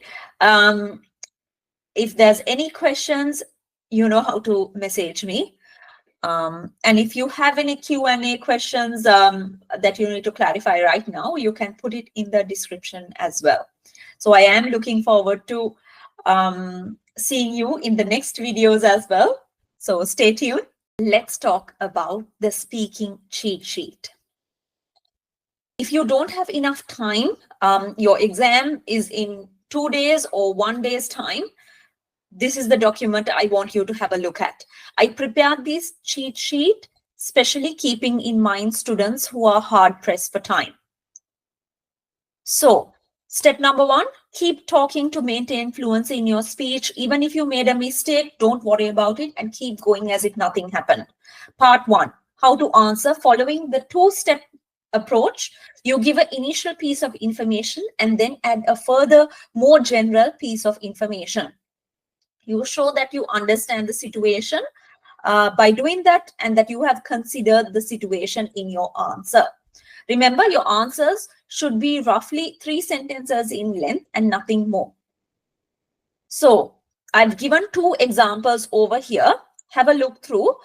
So for each of these examples, you'll have a band 5 or 6 answer over here and a band 9 answer over here. So please tell me about your hometown. What do people do in the evenings? If you're a band 5 or 6 level student, you'll just say 1 sentence and be done with it. But if you're a band 9 student, you will say, or closer to band 9, band 7 to 9 student, you will say many people socialize in the main square, especially in the coffee shop. And the next sentence now, to explain further, you could say that the main square is the most important social meeting place, because we don't have a big beach or any big nightclubs as some other towns do, right? So have a look at the second question as well. Tell me about your country's food and dishes. Now, between these 2 questions, you realize that there is a different speaking topic, right? So one is about food and beverages, and the other one is about geography or hometown. So this is the difference between band 5 and 6 level and band 9 level. So part 2 is your candidate cue card. How to answer this? Remember, use your 1 minute time effectively to write down your notes. You can write it down in a different way. You can write down with commas and make it into a list of items that you're going to say, or else you can use it as a mind map. So for example, first of all, yeah, when you get the topic, think about the W words: what, why, when, and how. Those are very, very important for us to write down as well, or else write down the answers. Let's have a look at this topic. Describe a holiday or trip that you remember well. Now, this is the question topic. So the candidate here has put commas and put 1 or 2 words for each answer. Okay, so have a read through this topic for a few minutes, and the same topic you can actually draw it up in a mind map. Okay, so when you get your paper, you can draw it up like this. So instead of why, when, and so on, you write down the topics. You write down the answers you have in this in a mind map format. Okay? And then it will help you think further. So at least 6 to 7 points within that time, and add your own words into it when you are speaking out loud at the end of that 1 minute. Remember, you have only 2 minutes to formulate your answer in this. So you got to start talking immediately by looking at your points. So this student has written quite a lot of points. So within that 1 minute, you can easily write down the points in this way as well. So I hope I have given you plenty of ideas on how to write down the points within that 1 minute. Part 3 is, remember, an extension of part 2 topic. So ideas questions and opinion type questions. Remember, there are 2 types of questions in part 3. Remember, in any of these questions, there are no right or wrong answers. Examiners are not expecting a certain answer from you. So whatever you have in your mind, just say it out loud, paying attention to grammar, vocabulary, logical flow, and pronunciation. Those 4 are the things that you should have in your mind when you're saying the answer. Number 1, opinion type question. So present your answer in a balanced way and remember to add a qualifying sentence at the end to wrap up your answer. So this type of questions, which are better, small local shops or big supermarkets?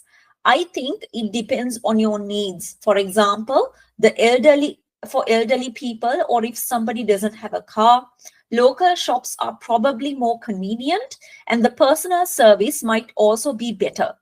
On the other hand, though, understand the use of the discourse marker. On the other hand, though, large supermarkets are cheaper and offer a much bigger range of products to choose from. Qualifying sentence now. Overall, I think that for most people, the supermarkets are probably the best option. So you can see the use of the qualifying sentence at the end. It kind of wraps up the answer together and summarizes it nicely. Okay.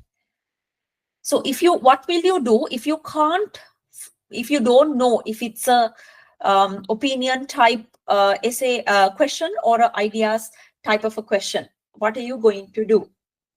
Now you have to be familiarized with both of these type questions and go with your gut feeling, I would say, right? Pick any of these 2 type of answers and go with it. If you don't have the time, that's the thing that you have to do. But when you're practicing, I want you to practice this type of a structure. Now, ideas questions. Examiner is asking you to suggest some ideas which will be reasons for a situation. So they're asking for multiple reasons now. Or it can be the solutions to a problem or some ways of achieving something. Now, how do stores persuade people to spend money? So starting with our general sentence, they use a variety of methods. They often use promotions which make people buy more. So give an example and explain further. 3 for the price of 2, and so on. These offers are usually backed up with advertising, whether on TV, internet, or in the shop itself.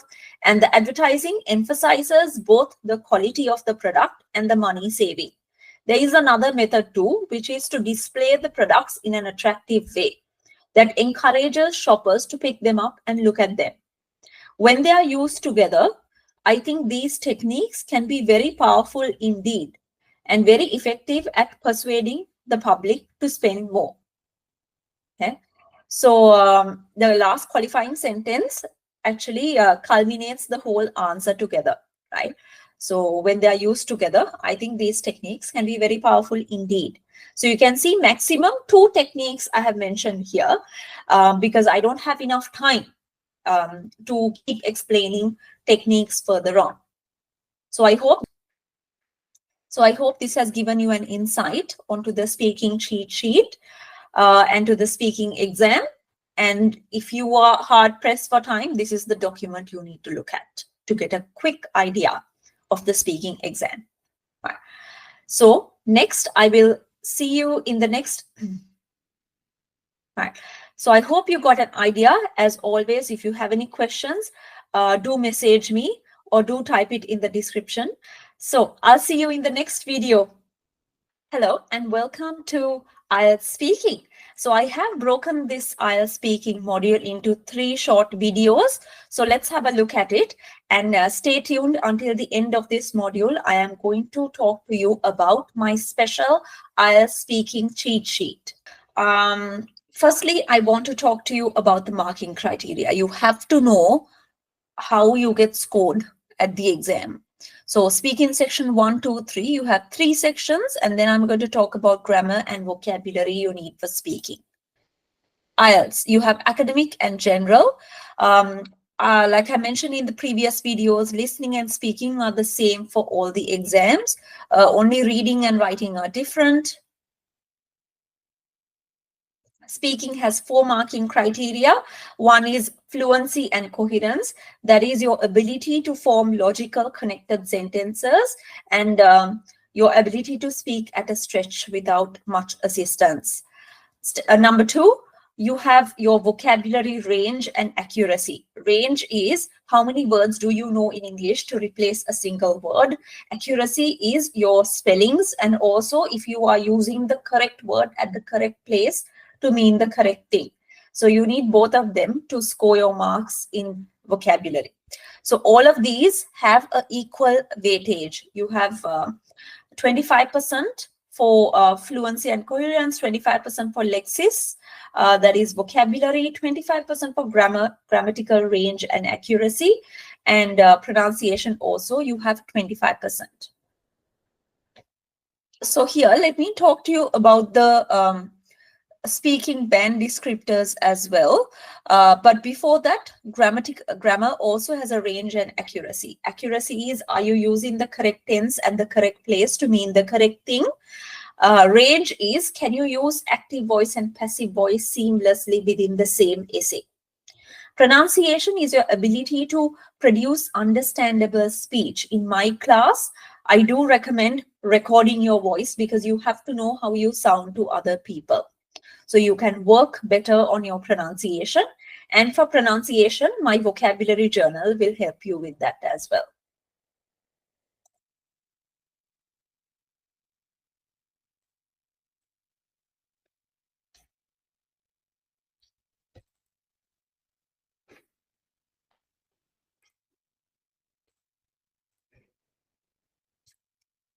So these are the marking criteria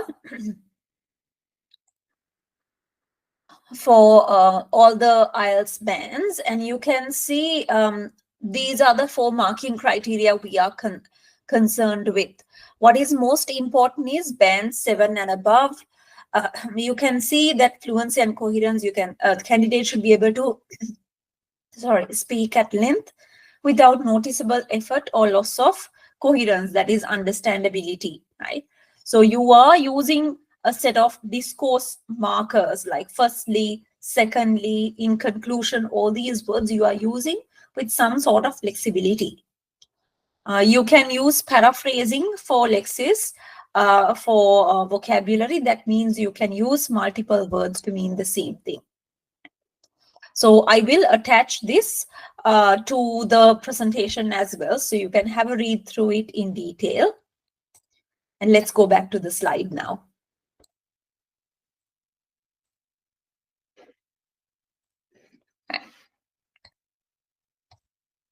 So most importantly, things to remember, speaking will probably be your first exam, and it is being recorded, so it is available for remarking.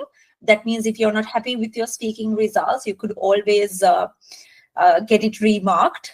And sometimes it changes, sometimes it doesn't. It really depends on how confident you are in your performance. So speaking of confidence, remember to speak loudly and clearly at the same time. Do not apologize. Don't repeat if you made a mistake. Just maintain the flow.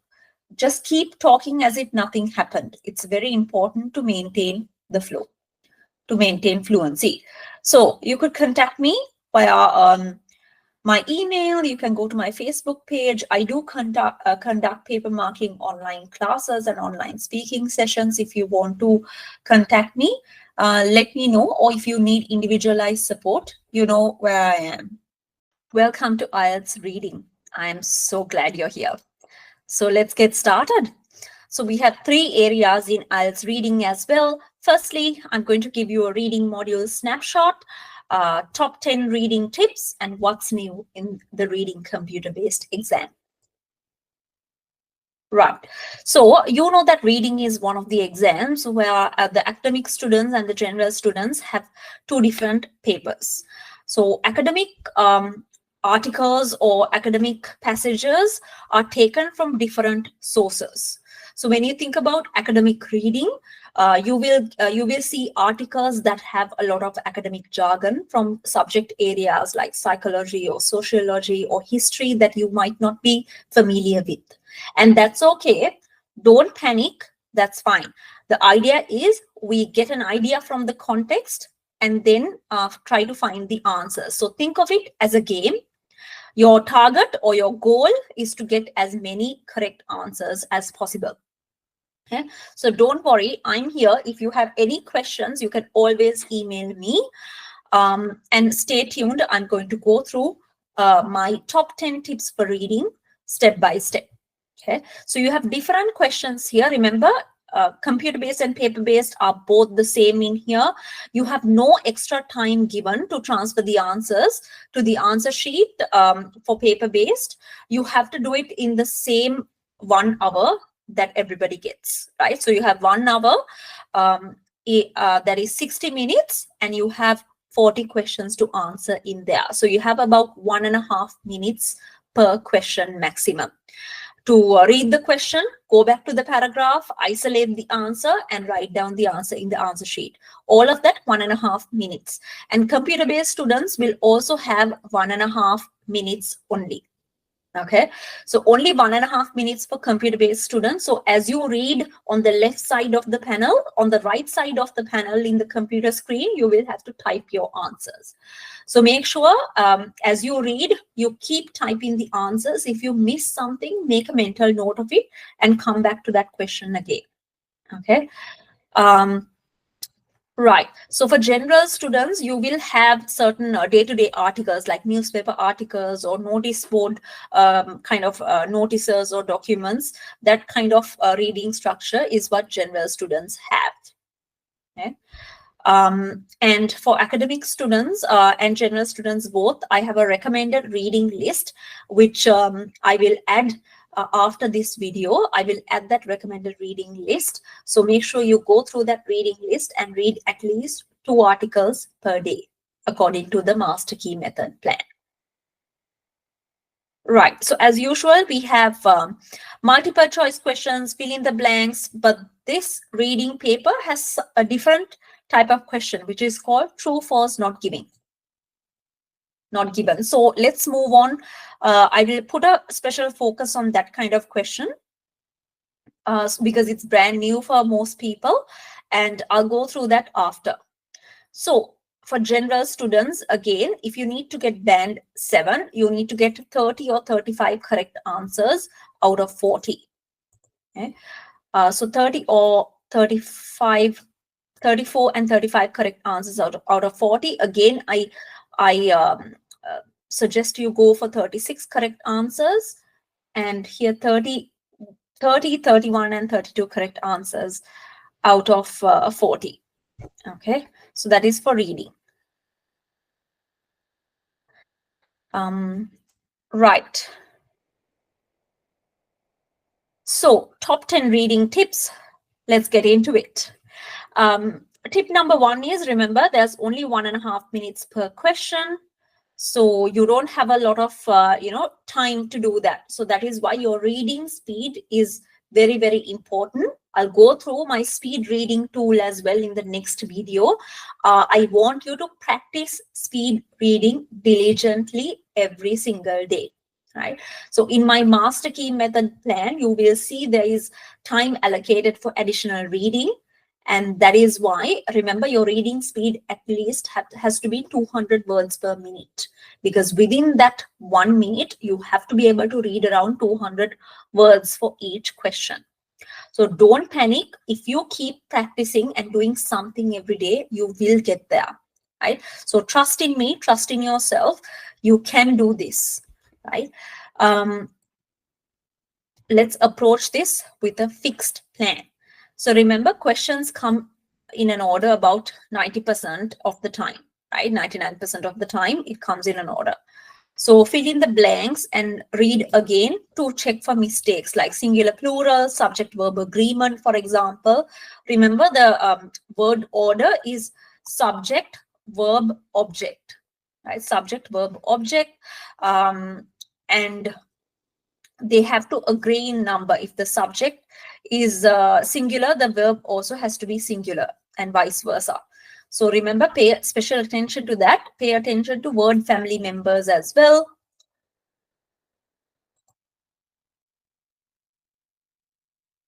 I will talk about what word family members are when I'm explaining about the vocabulary journal. So sample reading question.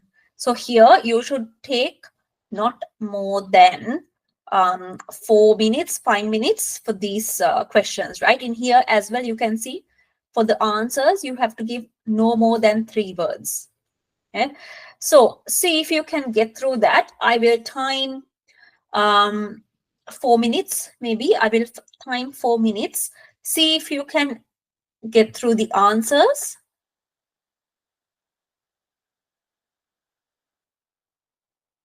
And let me know what kind of answers you got here.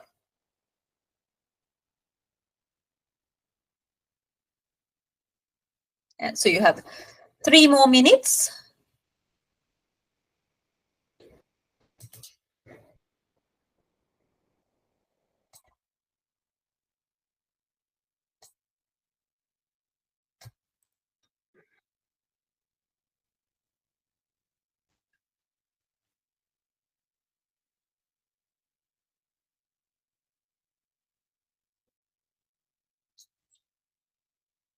So remember to use your synonyms knowledge in here.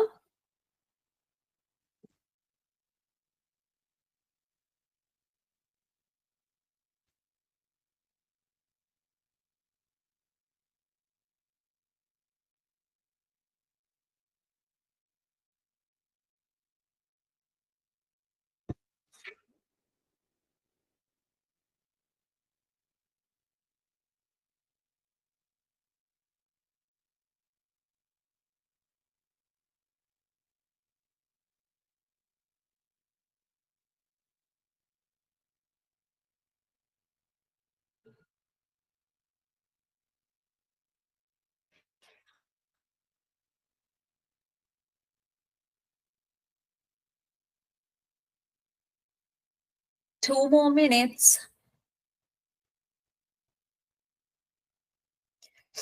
Now, this is fairly easy because it's a short paragraph. Let's see.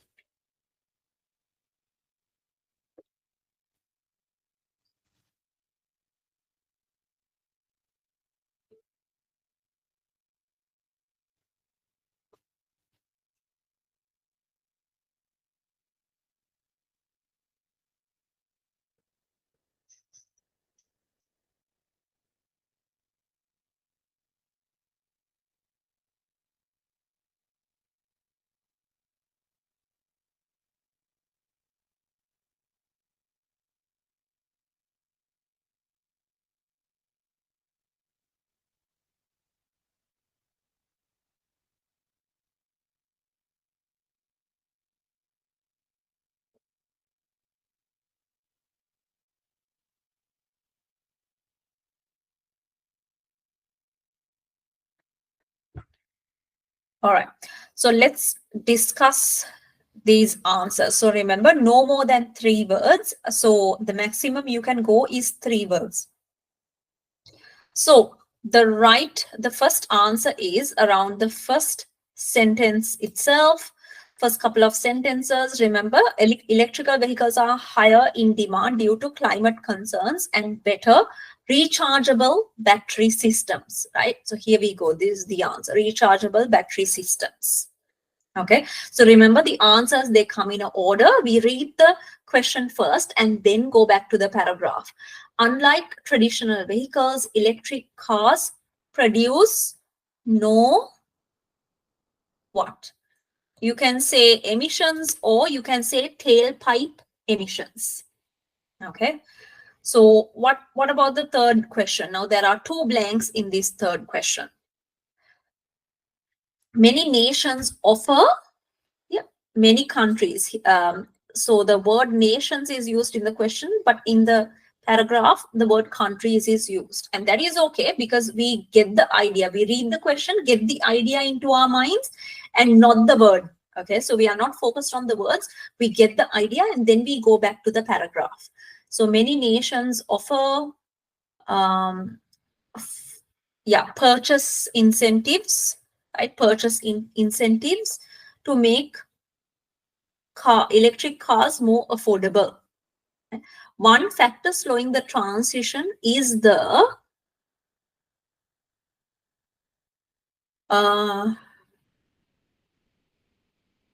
inadequate charging infrastructure, right? So adoption is slowed by as inadequate charging infrastructure is the fourth answer. Okay, so the fourth answer is inadequate charging infrastructure of charging stations. So I'll put the answers along with the question in the exercise bank. So make sure you try them out as well. And don't be afraid to try the Cambridge official past paper questions as well. Right. So let's get to the next tips. So let's get to the next 10 tips. In true, false, not given questions, remember, yes or true. Yes means the facts in the paragraph agrees with the statement in the question, right? But there will be synonyms used. So you read the question statement, you get the idea into your minds, and you look for that idea in the paragraph, right? If it agrees with that idea, remember, it doesn't have to be there word to word, but the idea has to be there. That means it is yes or it is true, right?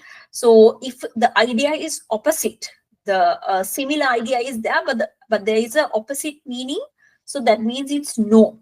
It's contradicting, it's no, right? So not given means that there is not enough information available, and if you can't find the answer within that 1.5 minutes, just mark it as not given and move along, right? So always in a set of true, false, not given questions, at least one has to be true, at least one false, at least one not given. So do not worry about yes, no, not given. It essentially means the same thing. So don't stress too much, but get that idea into your minds, okay? So the only difference between the two versions is that true, false, not given focus on the facts, while yes, no, not given focuses on the writer's opinion, okay? Right. So I have a passage over here for 5 minutes, and I want you to attempt that as well. So let's go through the true, false, not given passage. So first of all, honeybee numbers have dropped mainly because of climate change, right? So mainly is the key word. It stands out to me. So because of climate change, there is a reason, climate change. But here in the first sentence itself, it gives me the answer. I just go back to the passage and I make a note. It can be a mental note, or you can just write it down. Where you found the answer for question number 1. So this is very important, because if you, let's say you didn't have enough time to look for answer for question number 2, you look for question number 1 and question number 3, and between those two locations only, you have to look for the answer for question number 2. Okay, so remember that one. So you put 1 over here and you say in here. So it says, let's see what it talks about. So scientists believe a mix of factors is responsible, including pesticides, disease, and habitat loss. There are 3 reasons here, and this reason is climate change, right? So this is different to what is mentioned in here. So I would say the answer is, sorry, bless me. So I would actually say that the answer is false. Okay, so because this is contradicting to these 3 reasons. Okay, so I would say false. So let's go do the other ones as well, just to get an idea. Remember,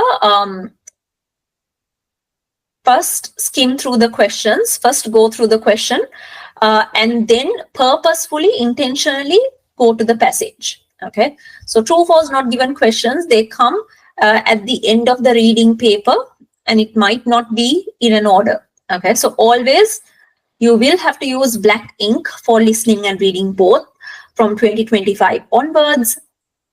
And like I said, everything will be provided to you, all the stationery will be provided to you at the exam. Okay, so you don't have to take anything there. So remember, think around the difficult words. You will never know what all the written words mean. So difficult words may be an answer, but it will not be used to find the answer. Okay, so you don't have to know the difficult meaning of all those difficult words to approach at the answer. Okay, so remember, spellings need to be checked. Copy exactly what is there in the text, in the reading text. Okay, so for reading, you cannot make a single spelling mistake in reading. Okay, so answer will be something you don't know, so don't worry if it has complicated spellings. You just copy what's there in the passage and write it or type it in your answer sheet or question paper. Okay. Remember, spend less time for beginning paragraphs and more time for later paragraphs, because as the paper goes on, paragraph 3 gets progressively more difficult. So 15, 20, 25 minutes for paragraph 1, 2, and 3 of the reading paper respectively. Okay, so that is very important for you to remember. Time management is extremely critical, and reading paper, what most of my students say is that, like what most of my students say about reading is that reading is a very time consuming exam, and the bottleneck is actually time and not knowledge, right? So you need to be fast at finishing the reading paper. In order to do that, if you backtrack it, you need to be fast at reading, first of all. Okay, and that comprehension ability has to be there.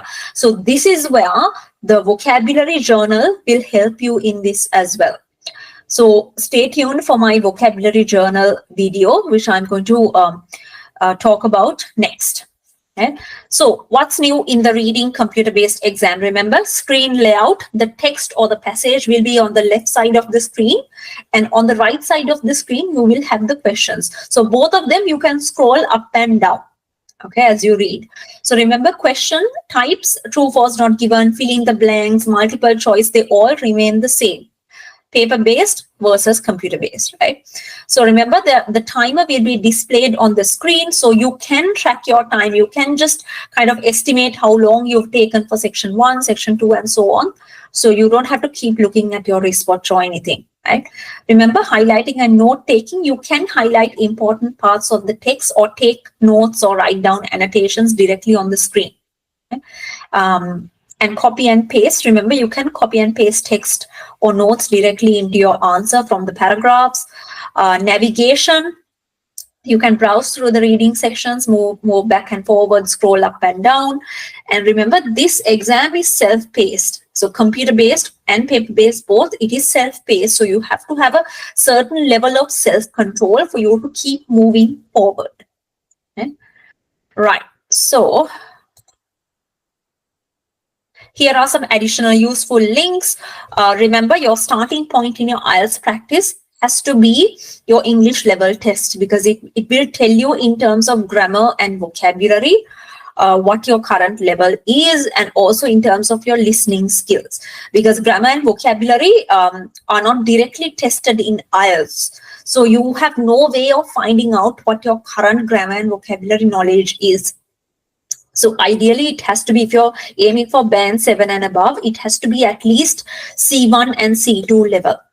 Okay. So I've got the IELTS Liz website, and I've given some sample computer-based question papers for listening and reading. I want you to get familiarized with the system interface, the system settings, and the timing functions. And I need you to know where exactly everything will be, so you're comfortable at the exam. Okay, so remember, there can be no surprises at the exam.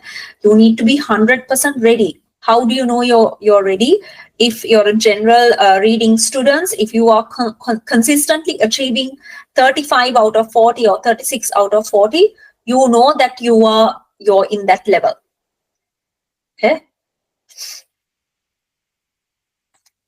Right.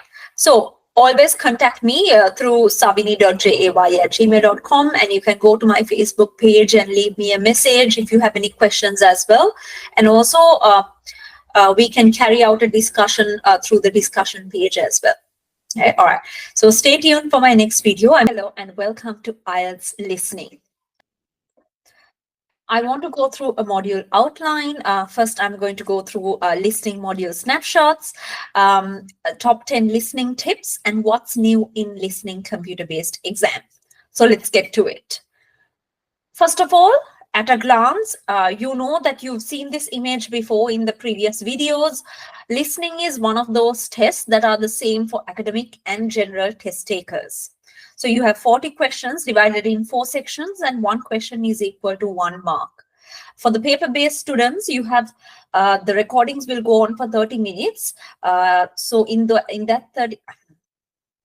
for paper-based students, your recordings will go on for 30 minutes. When you are listening to the recordings, you will be answering the answers in the question paper itself. And then you have an additional 10 minutes to transfer your answers to a different answer sheet. And the answer sheet is the sheet that will go on to your examiners to mark. And from 2025 onwards, remember, for listening, you have to complete your answers in or with a black pen, right? So only in black ink from 2025 onwards. So remember, there's different set of scenarios in here. There's social context, like you go to a shop and you ask for directions to the bus stop or something. And you have educational and training context, where a lecturer is giving you a lecture, which is a monologue. Or else there can be a dialogue between 2 or more people. For example, if it's like a university lecturer providing advice to research candidates, for example, and you have different question types like multiple choice, diagram labeling, fill in the blanks, things like that. And remember, poor spelling and grammar is penalized, but make sure that you don't leave anything blank as well, because you don't get negative marking in here. So make sure you do not leave a single answer blank. If you missed it in the recording, just do some guesswork and answer that question. Okay, and always follow the recording. Always follow the recording, because you will only hear the recording once. And if you miss that one, go through the recording and go to the next question that is relevant to the recording part that you're hearing now. Okay, so most of your band score targets are band 7.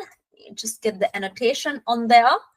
Yep, most of you are in band 7, so you have to get at least 31 correct answers out of 40 for listening. Okay, so as a target score, I would say go or aim a band higher or half a band higher, which is like 30, 33, and 34 correct answers out of 40. Okay, So if you have any questions here, if you feel like you're stuck at a certain level, your target score is band 7, but you're still stuck in 26, 27 level, do email me so I can have a look at your individual questions and give you some advice. Okay. So make sure you are tracking your progress from the very beginning. And here we go, the new trends for listening.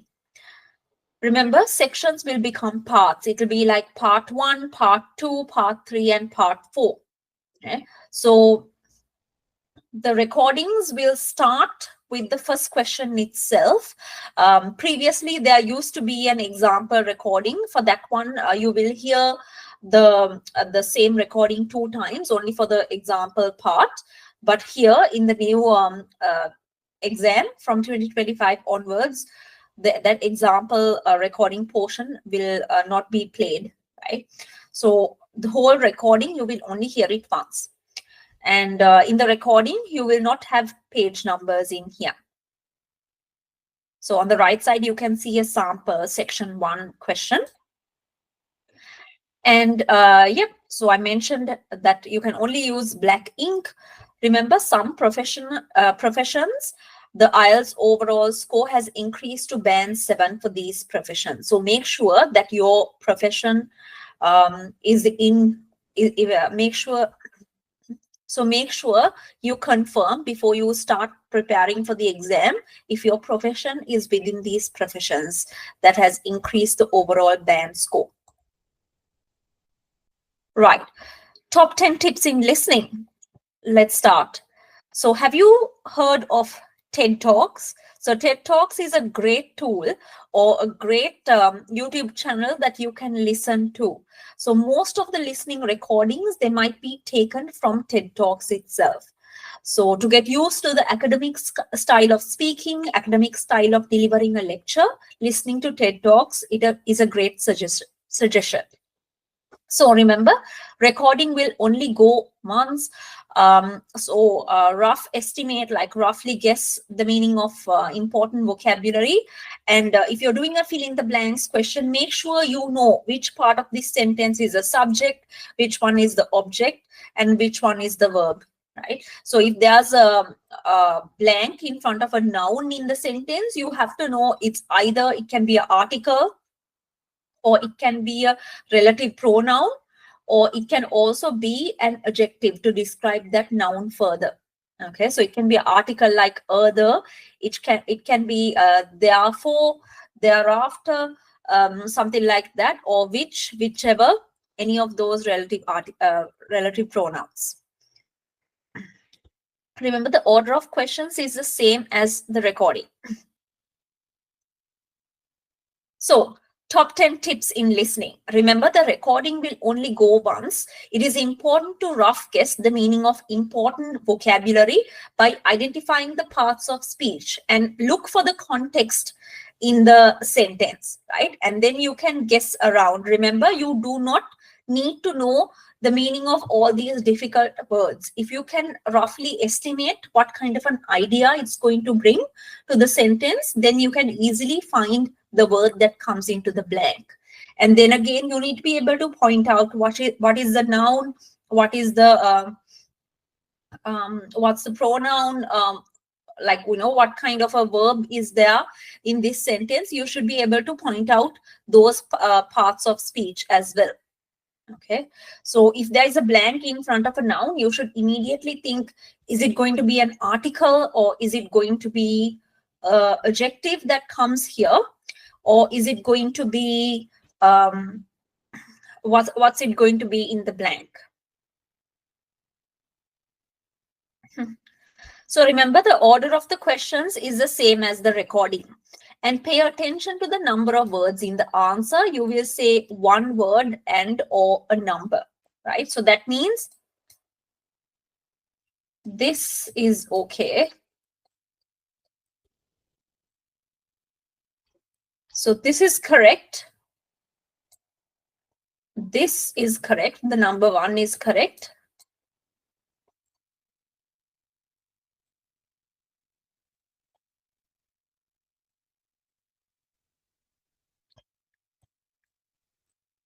So this, all three of these options are correct, but is this correct?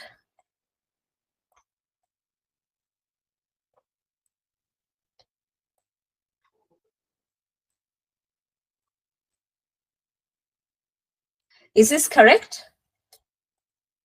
No. Why?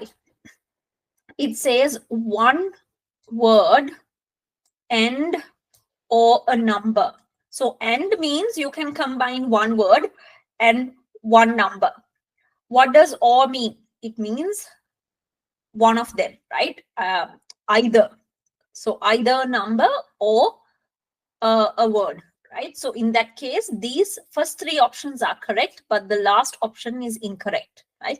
So pay attention to distractors as well. We use it when we are speaking naturally in our day-to-day conversations. So if you say, if you ask somebody what time does the bus to the town leave, and I say it leaves at 9 o'clock in the morning, and then I might forget, and I might say, I forgot, actually. I forgot what time the bus leaves. I think it leaves at 9:30 instead. So what time does the bus leave? At 9:30, right? Not 9 o'clock. So those are distractors. Make sure you listen till the very end of that sentence and then find the answer. And remember, use your idle time to listen to audiobooks. You have to get used to the different accents. Now you have, in your listening recordings, you'll have British accents, American, you'll have New Zealand, Canadian accents. You have to get used to the different accents. You might have Australian accent. So get used to the different accents. You'll get to use a wide variety of accents within the same exam. Okay. Right. So before we go to the next 5 tips, let's start with the listening practice for section 1 or for our part 1. Now, you will hear a conversation between a woman and a receptionist at a community center about fitness classes. What is the word count in here? Remember, no more than 2 words and or a number. So you can write 2 words. You can put 2 words and a number, or you can put 1 number instead of the 2 words. Okay. Or just put 2 words. Remember, approximately this will be around 5 minutes of practice. I'm going to leave all the exercises or the links for the exercises in the description. So you can do it at home and make sure you get the strategy right so you can tackle any question that comes your way. What is most important in here in terms of distractions is question number 9.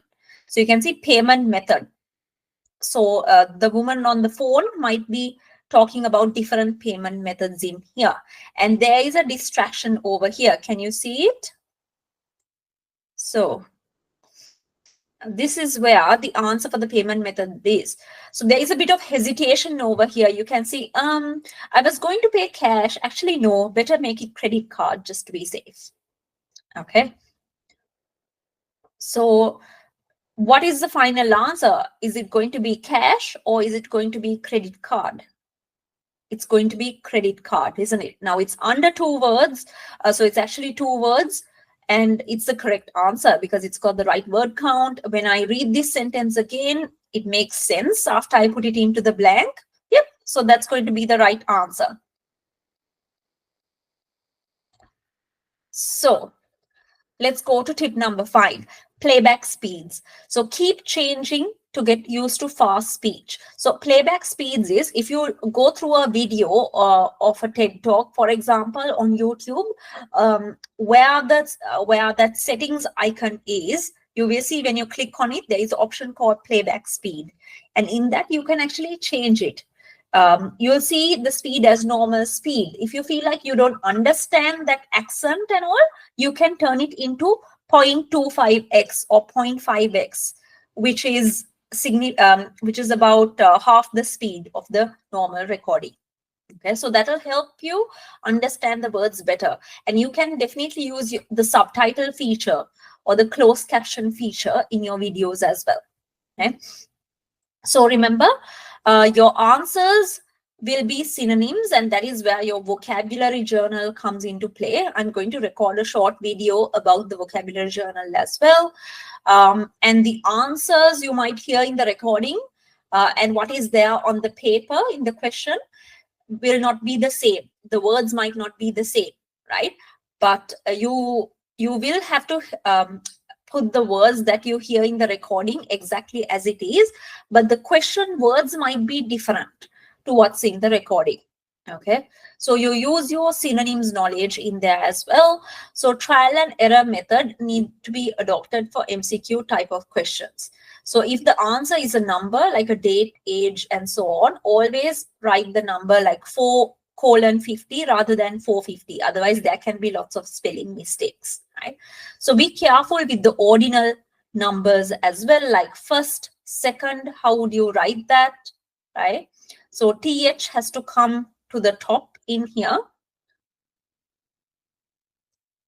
So it has to be like this. All right. So you can either write it like that or you can write it with the word.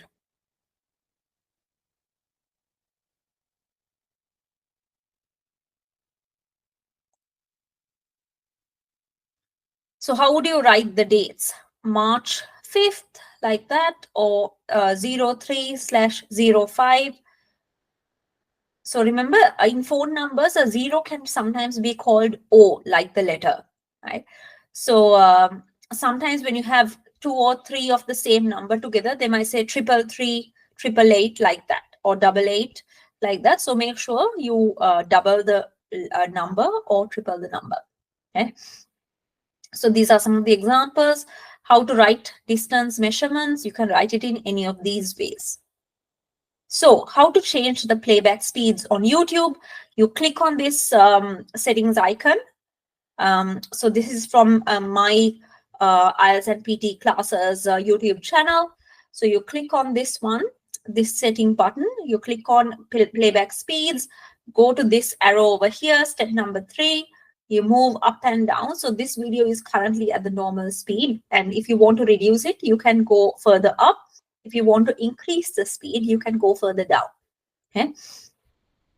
So make sure you attempt this when you are studying next. Right. So when you're labeling a map, a diagram, or plan, ask yourself some basic questions. If it's a plan, you know, which way is in, what's the starting point, where is the main entrance or the reception area where you might start the recording, and what are the main features that are already marked, right? So they might have marked certain areas like the main entrance, the car park, and they also might have marked something like the toilets. So as the recording moves along, you can actually use these pre-marked features to help navigate yourself throughout the recording. Okay, so which way is north, top and bottom, you need to know. So even if they have not given this kind of a direction symbol, what you can do is you can write down the main 4 directions: north, east, south, and west news. Okay, so make sure you write that down so you know what directions the speaker is talking. Okay. So proofread your answer carefully. Remember, for careless grammar mistakes, spelling mistakes that you would have made, remember, you cannot make a single spelling and grammar mistake.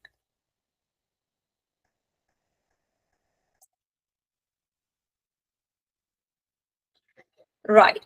So especially when it comes to spelling mistakes, make sure you differentiate between singular and plural kind of errors. Now, let's go to see what's new in IELTS listening computer-based exam. And remember, the types of questions and the marking guide is very similar. Marking criteria is the same as the written format. For listening module, you don't have any time at the end to transfer your answers to the answer sheet, as there is no answer sheet. So you need to choose the answers and type the answers in the computer interface as you listen itself, right? So before you move to the next part, I suggest you do a quick glance through and make sure you are satisfied with all the answers and the spellings, and then move to the next one. So this quick glance will be a couple of seconds like that maximum. So listening module is 30 minutes now, along with an additional 2 minutes at the end to check. Remember, for paper-based students, you will still have that 10 minutes at the end to transfer your answers, plus the 30 minutes at the beginning, as usual for the recording. Okay. So if you have any doubts about this, do let me know in the discussion section, and you can also email me. I'll put my email details at the end. So stay tuned. Right. So here we go. Additional useful links for IELTS to find your current level of English or your current IELTS band score before you start preparing. Remember, you need to know where you are before you start. Otherwise, you don't know if you should improve or not. Right. So this is your starting point, number one.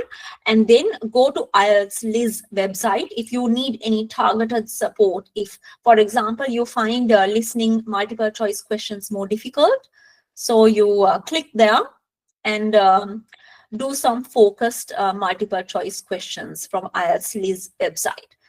And I've given here a sample computer-based exam link for listening and reading both. So make sure you do those sample questions so you get used to the interface for listening and reading. All right, so thank you for staying with me so far. I hope you've enjoyed this series of videos. Keep watching for the IELTS reading video, and here are my contact information. So do let me know if you guys have any questions so far, and I'll see you in the reading video.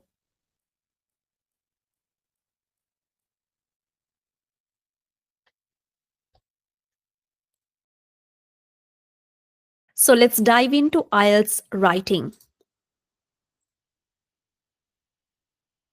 So today we're going to talk about, in this video, we are going to talk about writing specifics, band scores for writing, sample writing questions for academic task 1, general task 1, and writing task 2, which is the essay for both academics and general students. So just a quick recap of IELTS. There's 2 types of exams. One is the academic, the other one is the general. For both academic and general students, listening and writing papers are the same.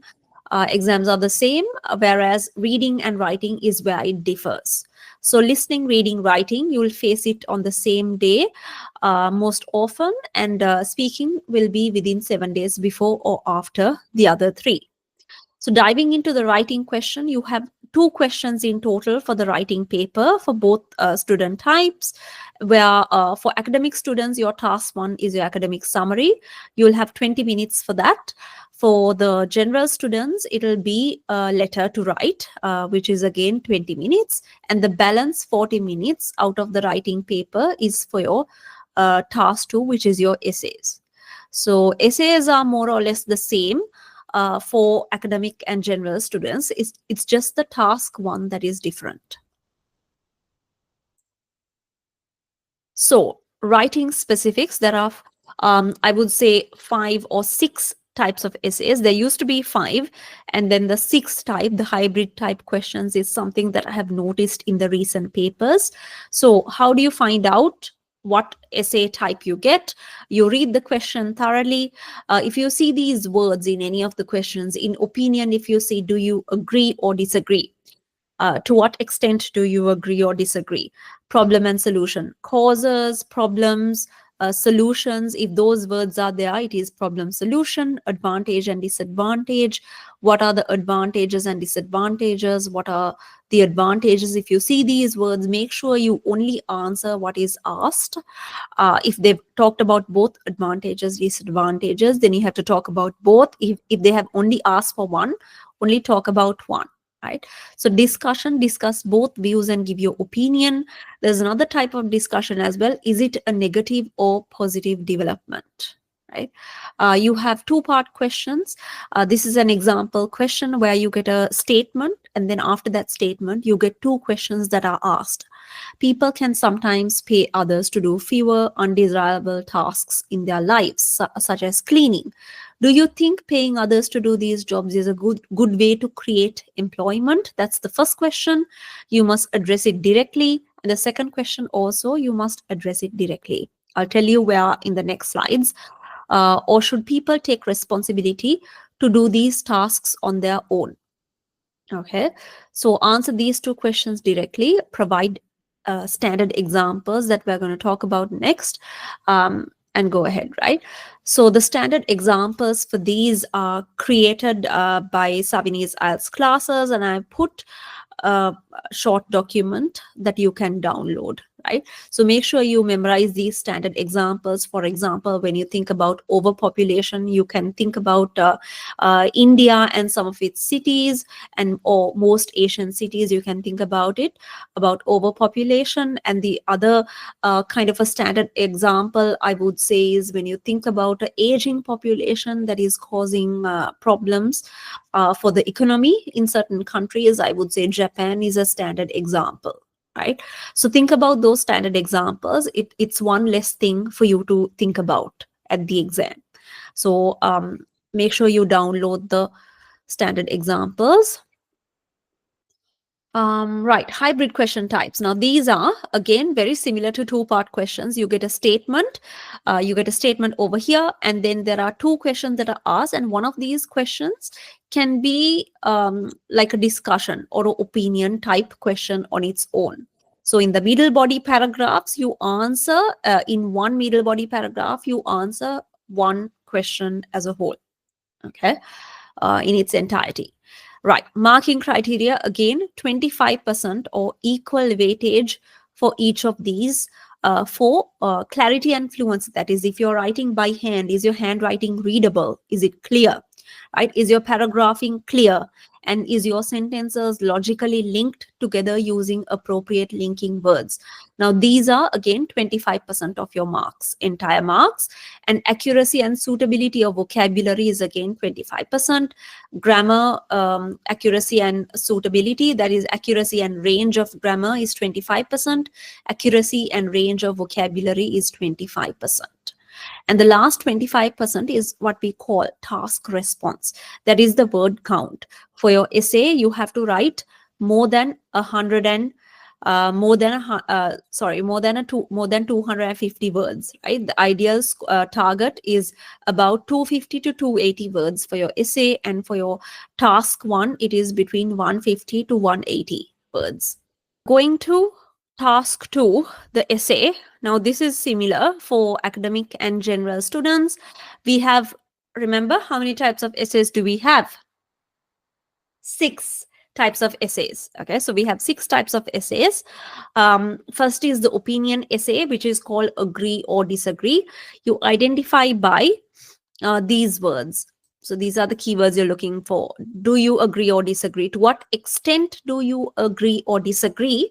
If they say this, then you have to use these words in the introduction itself. Remember, examiner does not have time to go through each and every paragraph and find out what your stance is. You have to make it very clear to the examiner. So you have to use the word completely. I completely agree or I completely disagree. Okay. Introduction, this is a brief structure. Introduction is the first paragraph, and then body paragraph 1 and body paragraph 2, and then the conclusion. So you start with the topic sentence, which actually explains what this paragraph is about. It gives a subtle hint to the reader about what the paragraph is about, right? It's basically a summary of the paragraph, and then you explain that topic sentence, all the while maintaining this connection. And then you give an example at the end, right? So introduction sentences, we paraphrase the question just like task 1 for academic students. We paraphrase the question, and then we describe what we're going to write. What are the 2 reasons why we agree in the middle body paragraphs? The two reasons, we write it in one sentence, in this outline sentence, right? So reason 1 why we agree, body 1, and body paragraph 2, reason 2 why we agree. Conclusion is summarizing and restating opinion, right? key idea. So take a clear position and support it with logical points and examples. Sample topic, for example, volunteering in high school curriculum. So as soon as you see this in your skeleton sketch, you need to write down that the topic specific vocabulary that you need to write in this essay is related to education. Okay, so write down 3 or 4 such topic specific words. I'll give you some topic specific words for each topic that you can add into your essays in the vocabulary lesson. So yeah. So in your skeleton sketch or plan for this essay and the other types of essays also, make sure you write which topic specific vocabulary should be included, selected examples and points to write. Okay. So advantages and disadvantages is a second type of essay. These are the keywords you're looking for. If they only ask for advantages, make sure the middle body paragraphs only have one advantage each. Remember, introduction and conclusion are the same for both your for all your essay types, right? So basically, you present both sides of the argument and you clearly state your viewpoint in the conclusion, right? After you explain everything. So conclusion is our chance to remind the examiner, because of these 2 reasons, I believe that advantages are higher than disadvantages, or advantages outweigh the disadvantages. So problem and solution, identify by, these are identified by what are the problems and solutions, causes, problem, solutions, causes, any of these words. It's less common nowadays. But you still need to know the structure. So introduction is the same. You paraphrase the question, and then you have your outline statement. Body paragraph 1, you describe the problem, explain, give example. Body paragraph 2 offers solution, explain, give an example. Conclusion is the summary or the recommendation or prediction. Right? So the key idea is you clearly define the issue and propose a practical solution. Example can be dependence of education on technology. So key topic specific words would be education and technology related vocabulary, right? So you need to know what type of a essay is it. Is it problem, solution, opinion, discussion, or and also what vocabulary topic it belongs to before you actually start writing, right? So you look at your skeleton sketch and then you start writing or you start typing. You can't think and type at the same time because it will affect your logical flow marks. So discussion, both views plus opinion. So identify by, you discuss both views and give your opinion. Right.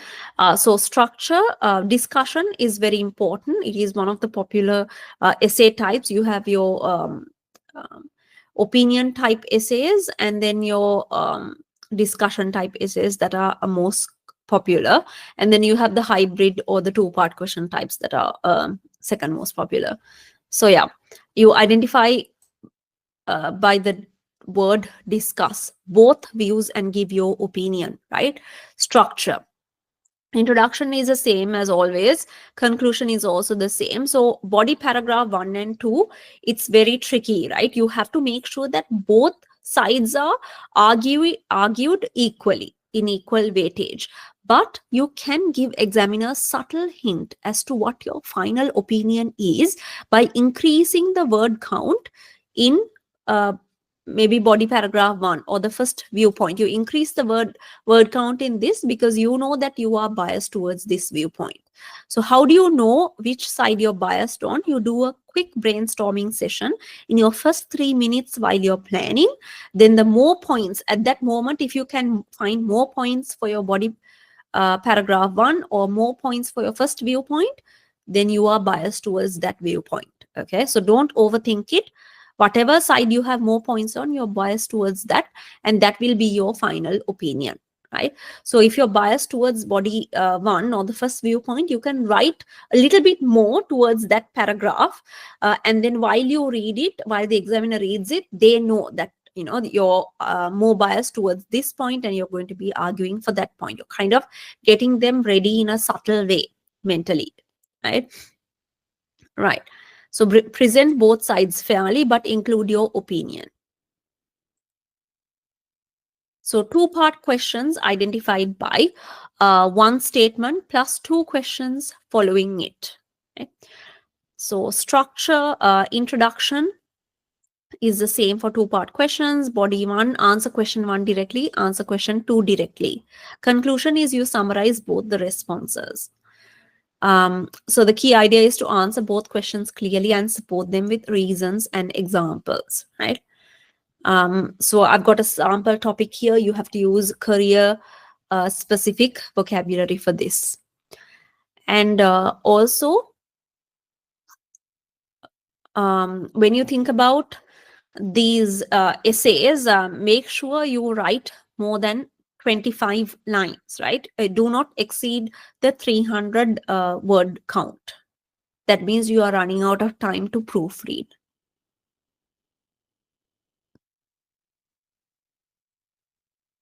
Right. So the last type, hybrid question type, so kind of popular these days, identified by one statement, like the two-part questions, and you have two questions following it.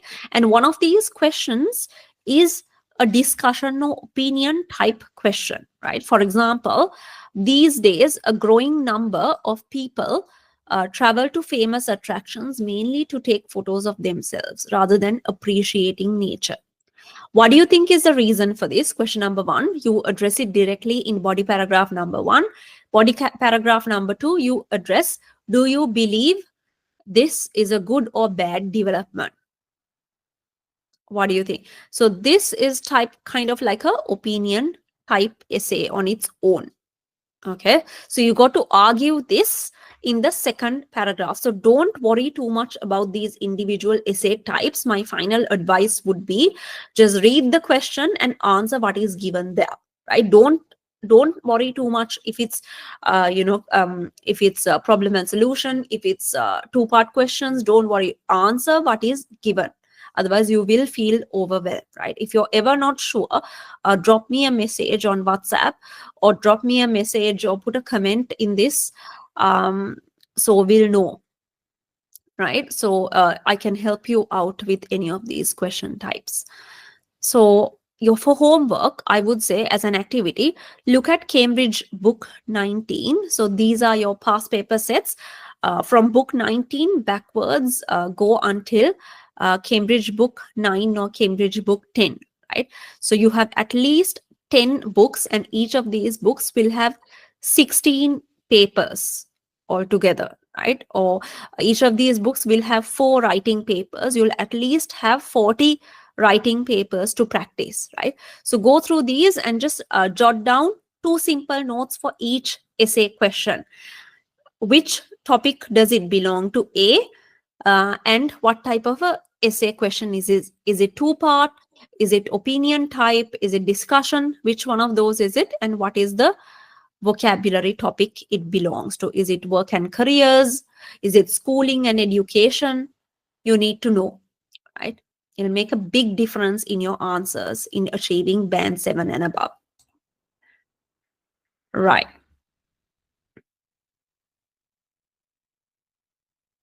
So, which answer is band 6.5 and which one is band 8? Now, there is a worksheet attached to this. You have to read the question. You have to read both essays. So one essay is band 6.5 and one is band 8. And you have to write down the notes or the answers for these 3 questions. What scores will you give for each of the marking criteria? For grammar, how much will you give for these answers? For vocabulary, how much will you give? And why did you give 6.5 for your answer? And why did you give 8.0 for your answer? What are the reasons? What are the justifications? Right?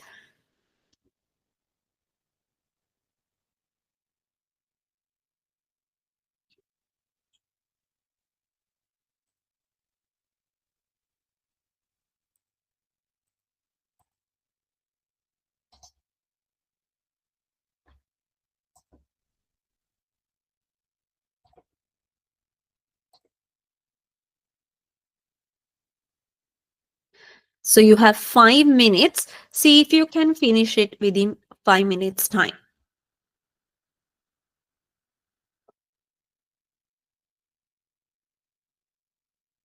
So the document will be titled as this: which answer is 6.5 and which one is band 8.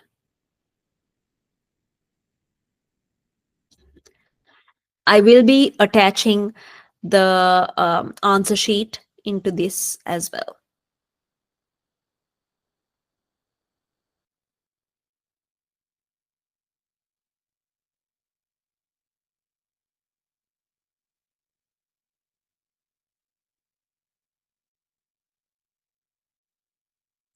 So in the comment section, you can let me know if you agree with the answer or not.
All right. So time's up. If you haven't checked your answers already, make sure you check them and read the examiner's feedback as well.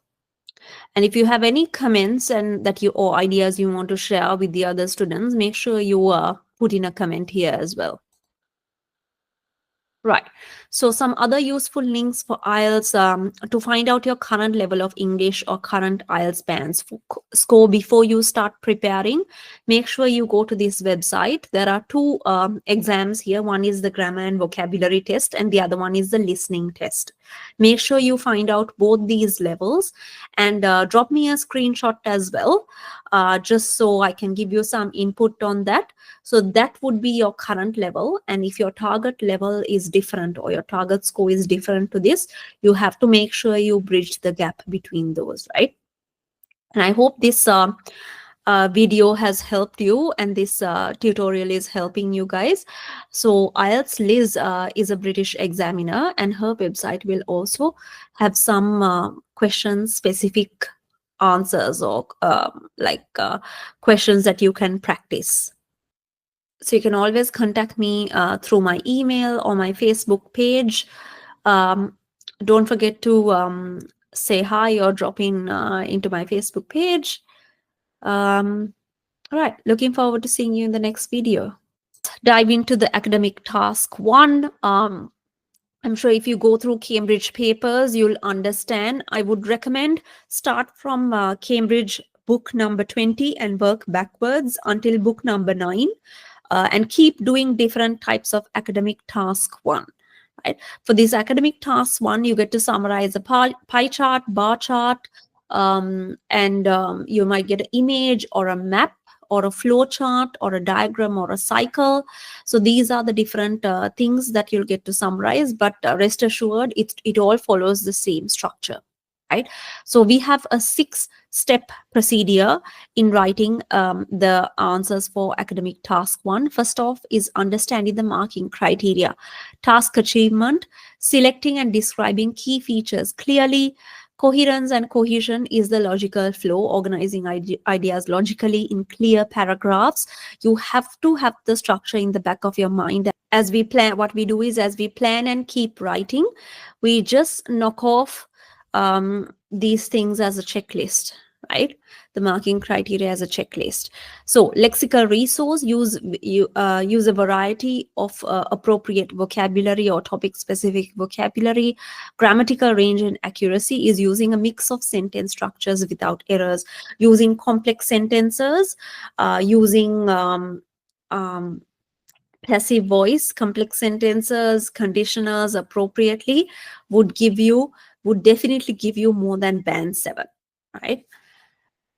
So step number 2, writing the 3 most obvious points you notice about the graph or map, right? So when you are planning, as soon as you see your graph or your diagram, write down the 3 most obvious points that you notice about the graph or the map. Or the diagram. And step number 3 is paraphrasing the question. Now from step number 3, we are starting to write the task from the beginning, right? So we have our 3 most obvious points. It'll come handy to us in step number 4, right? Step number 3, we paraphrase the question using synonyms to rewrite the task questions in your introduction. It shows vocabulary range and understanding, right? So we just knock off the vocabulary marks from the first paragraph itself while creating the link from your answer to the question. So step number 4, write an overview. Summarize the 3 or 4 most obvious trends or features. Do not include data or numbers here. Think, what are the top 3 things I'll tell somebody about this graph, right? And then just dump it into paragraph format. So step number 5, then we are supporting the overview with detail. Now paraphrasing the question is paragraph number 1, right? So paragraph number 1, and let me just write that one. So paragraph number 1, paragraph number 2. So the academic summary is 4 paragraphs in total, and supporting the overview in detail is paragraph number 3 and 3 and 4. Okay, so this is where we use specific numbers or dates to support the trends that we mentioned before. If you are saying that, you know, burglary is increasing dramatically, we have to say why it is increasing dramatically and why we say dramatically. And that's when we support the overview with detail. We use the figures or the y-axis in step number 5. Okay, so y-axis in step number 5, because we have to say it increased from 150 to 210 likewise. So yes, in total, you have to write at least 150 words. It has to be between 150 and 180 is the maximum. So step number 6 is check your work, spellings, grammar, paragraphing, repetition. Make sure you are not repeating the same words again and again. Use your variety of vocabulary. Usually in the last 2 to 3 minutes, you'll be checking your work. Right? Initially, as soon as you get the paper, remember for the whole task, you have only 20 minutes. So initially, the first 3 minutes, you need to start brainstorming and writing down the 3 most obvious points and planning your answer, right? And then we will, the last 3 minutes, the first 3 minutes and the last 3 minutes are very, very important. The last 3 minutes, you will be proofreading your finalized answer. Right. For the skeleton sketch for your task 1, you can actually write down the verbs, or you can actually write down the descriptors you can use to describe the graph behaviors as well. Right.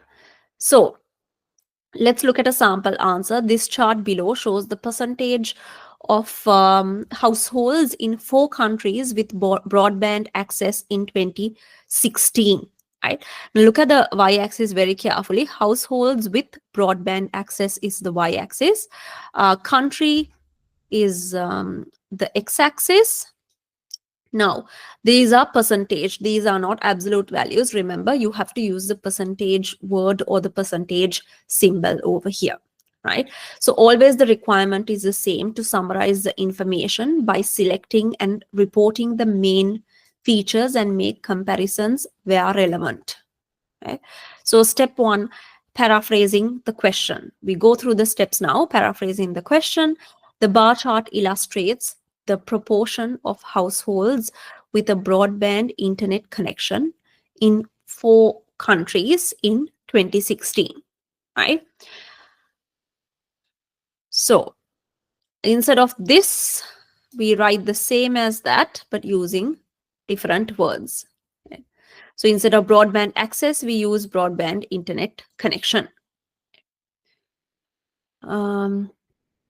If you don't want to say 4 countries, you can actually say the 4 names, because there's only 4. You can say the 4 names individually in your step 1. Now, step 2, the most important paragraph, right? The overview.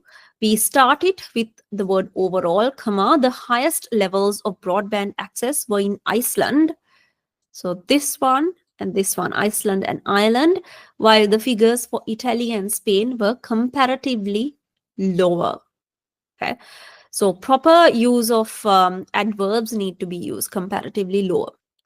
So step number 3, we support with details now. In 2016, Iceland had the highest percentage of households with a broadband connection, standing at just over 90%, right?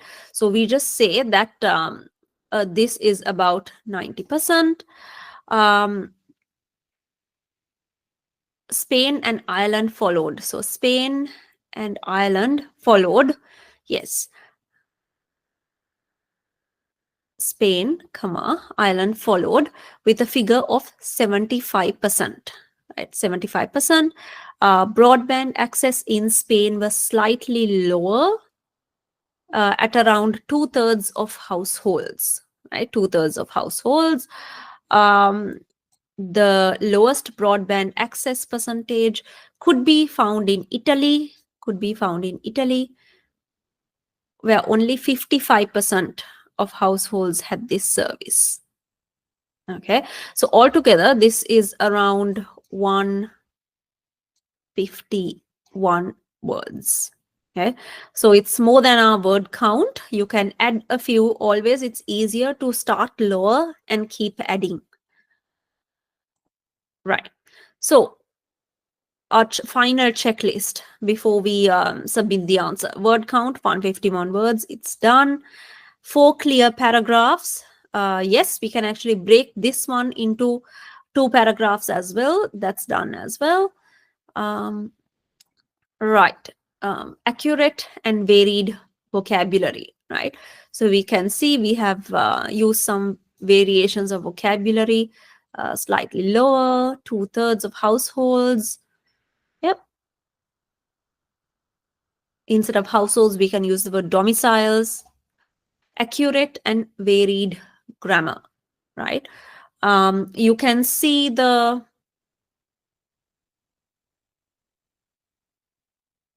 island followed with a figure of 75%.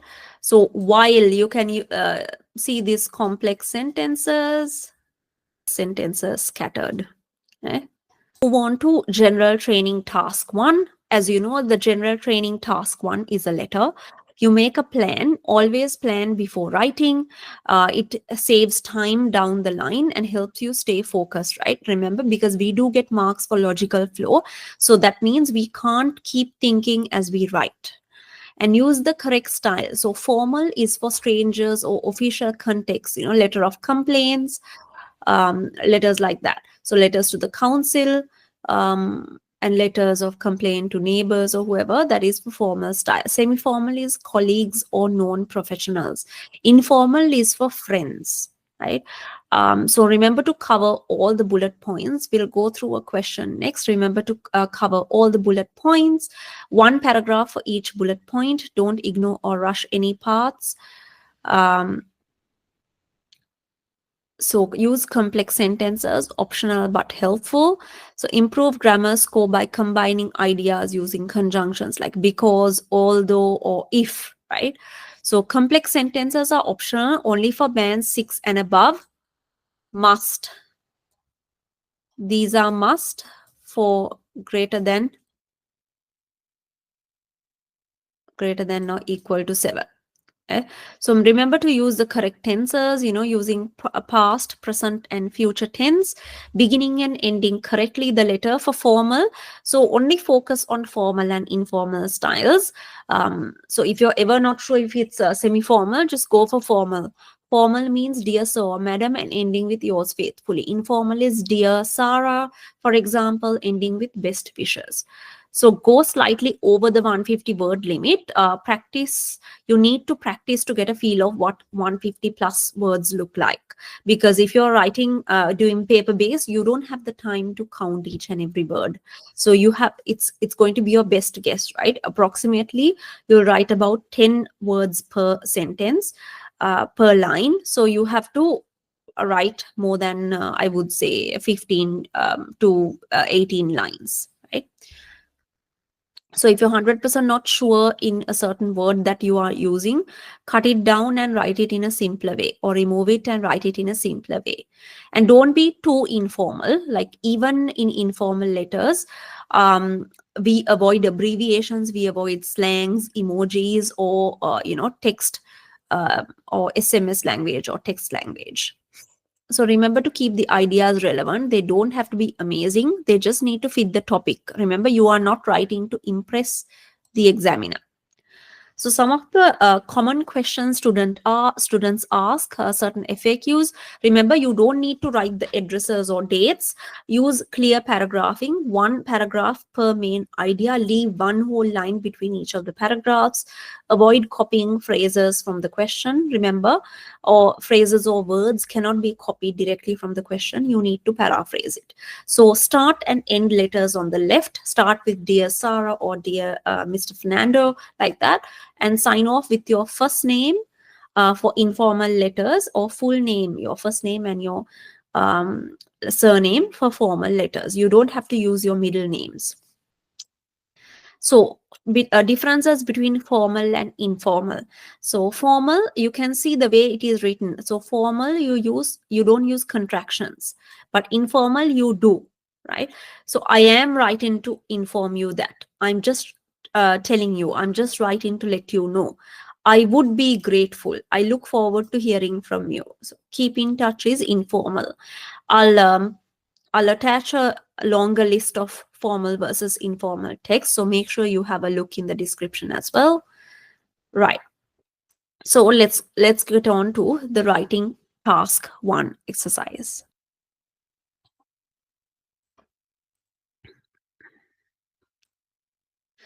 So this is a general training writing cheat sheet, right? So you recently moved to a new house and have been disturbed by loud music from your neighbor's house. Write a letter to your neighbor. In your letter, you have to include these 3 bullet points. Always in your questions, you'll get 3 bullet points. Explain why you are writing the letter. Describe the problem and say what you want the neighbor to do. So each of the paragraphs, you'll include each of these bullet points, right? So remember the tone. You can write this in your skeleton sketch or your plan. It's polite, formal, right? So band 7 features you need to add. For 7 and above, you must add these things. You have to have a clear purpose. You need to organize ideas. You need to have polite language, some complex structures, but all the while ensuring clarity, right? So read this letter below and answer the worksheet given. All right. So don't take more than 10 minutes for this.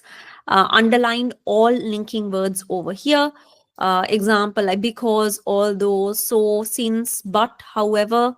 All these words are linking words. So analyze how the linking words are used over here. Highlight 2 complex sentences with these words: that, if, sin, so.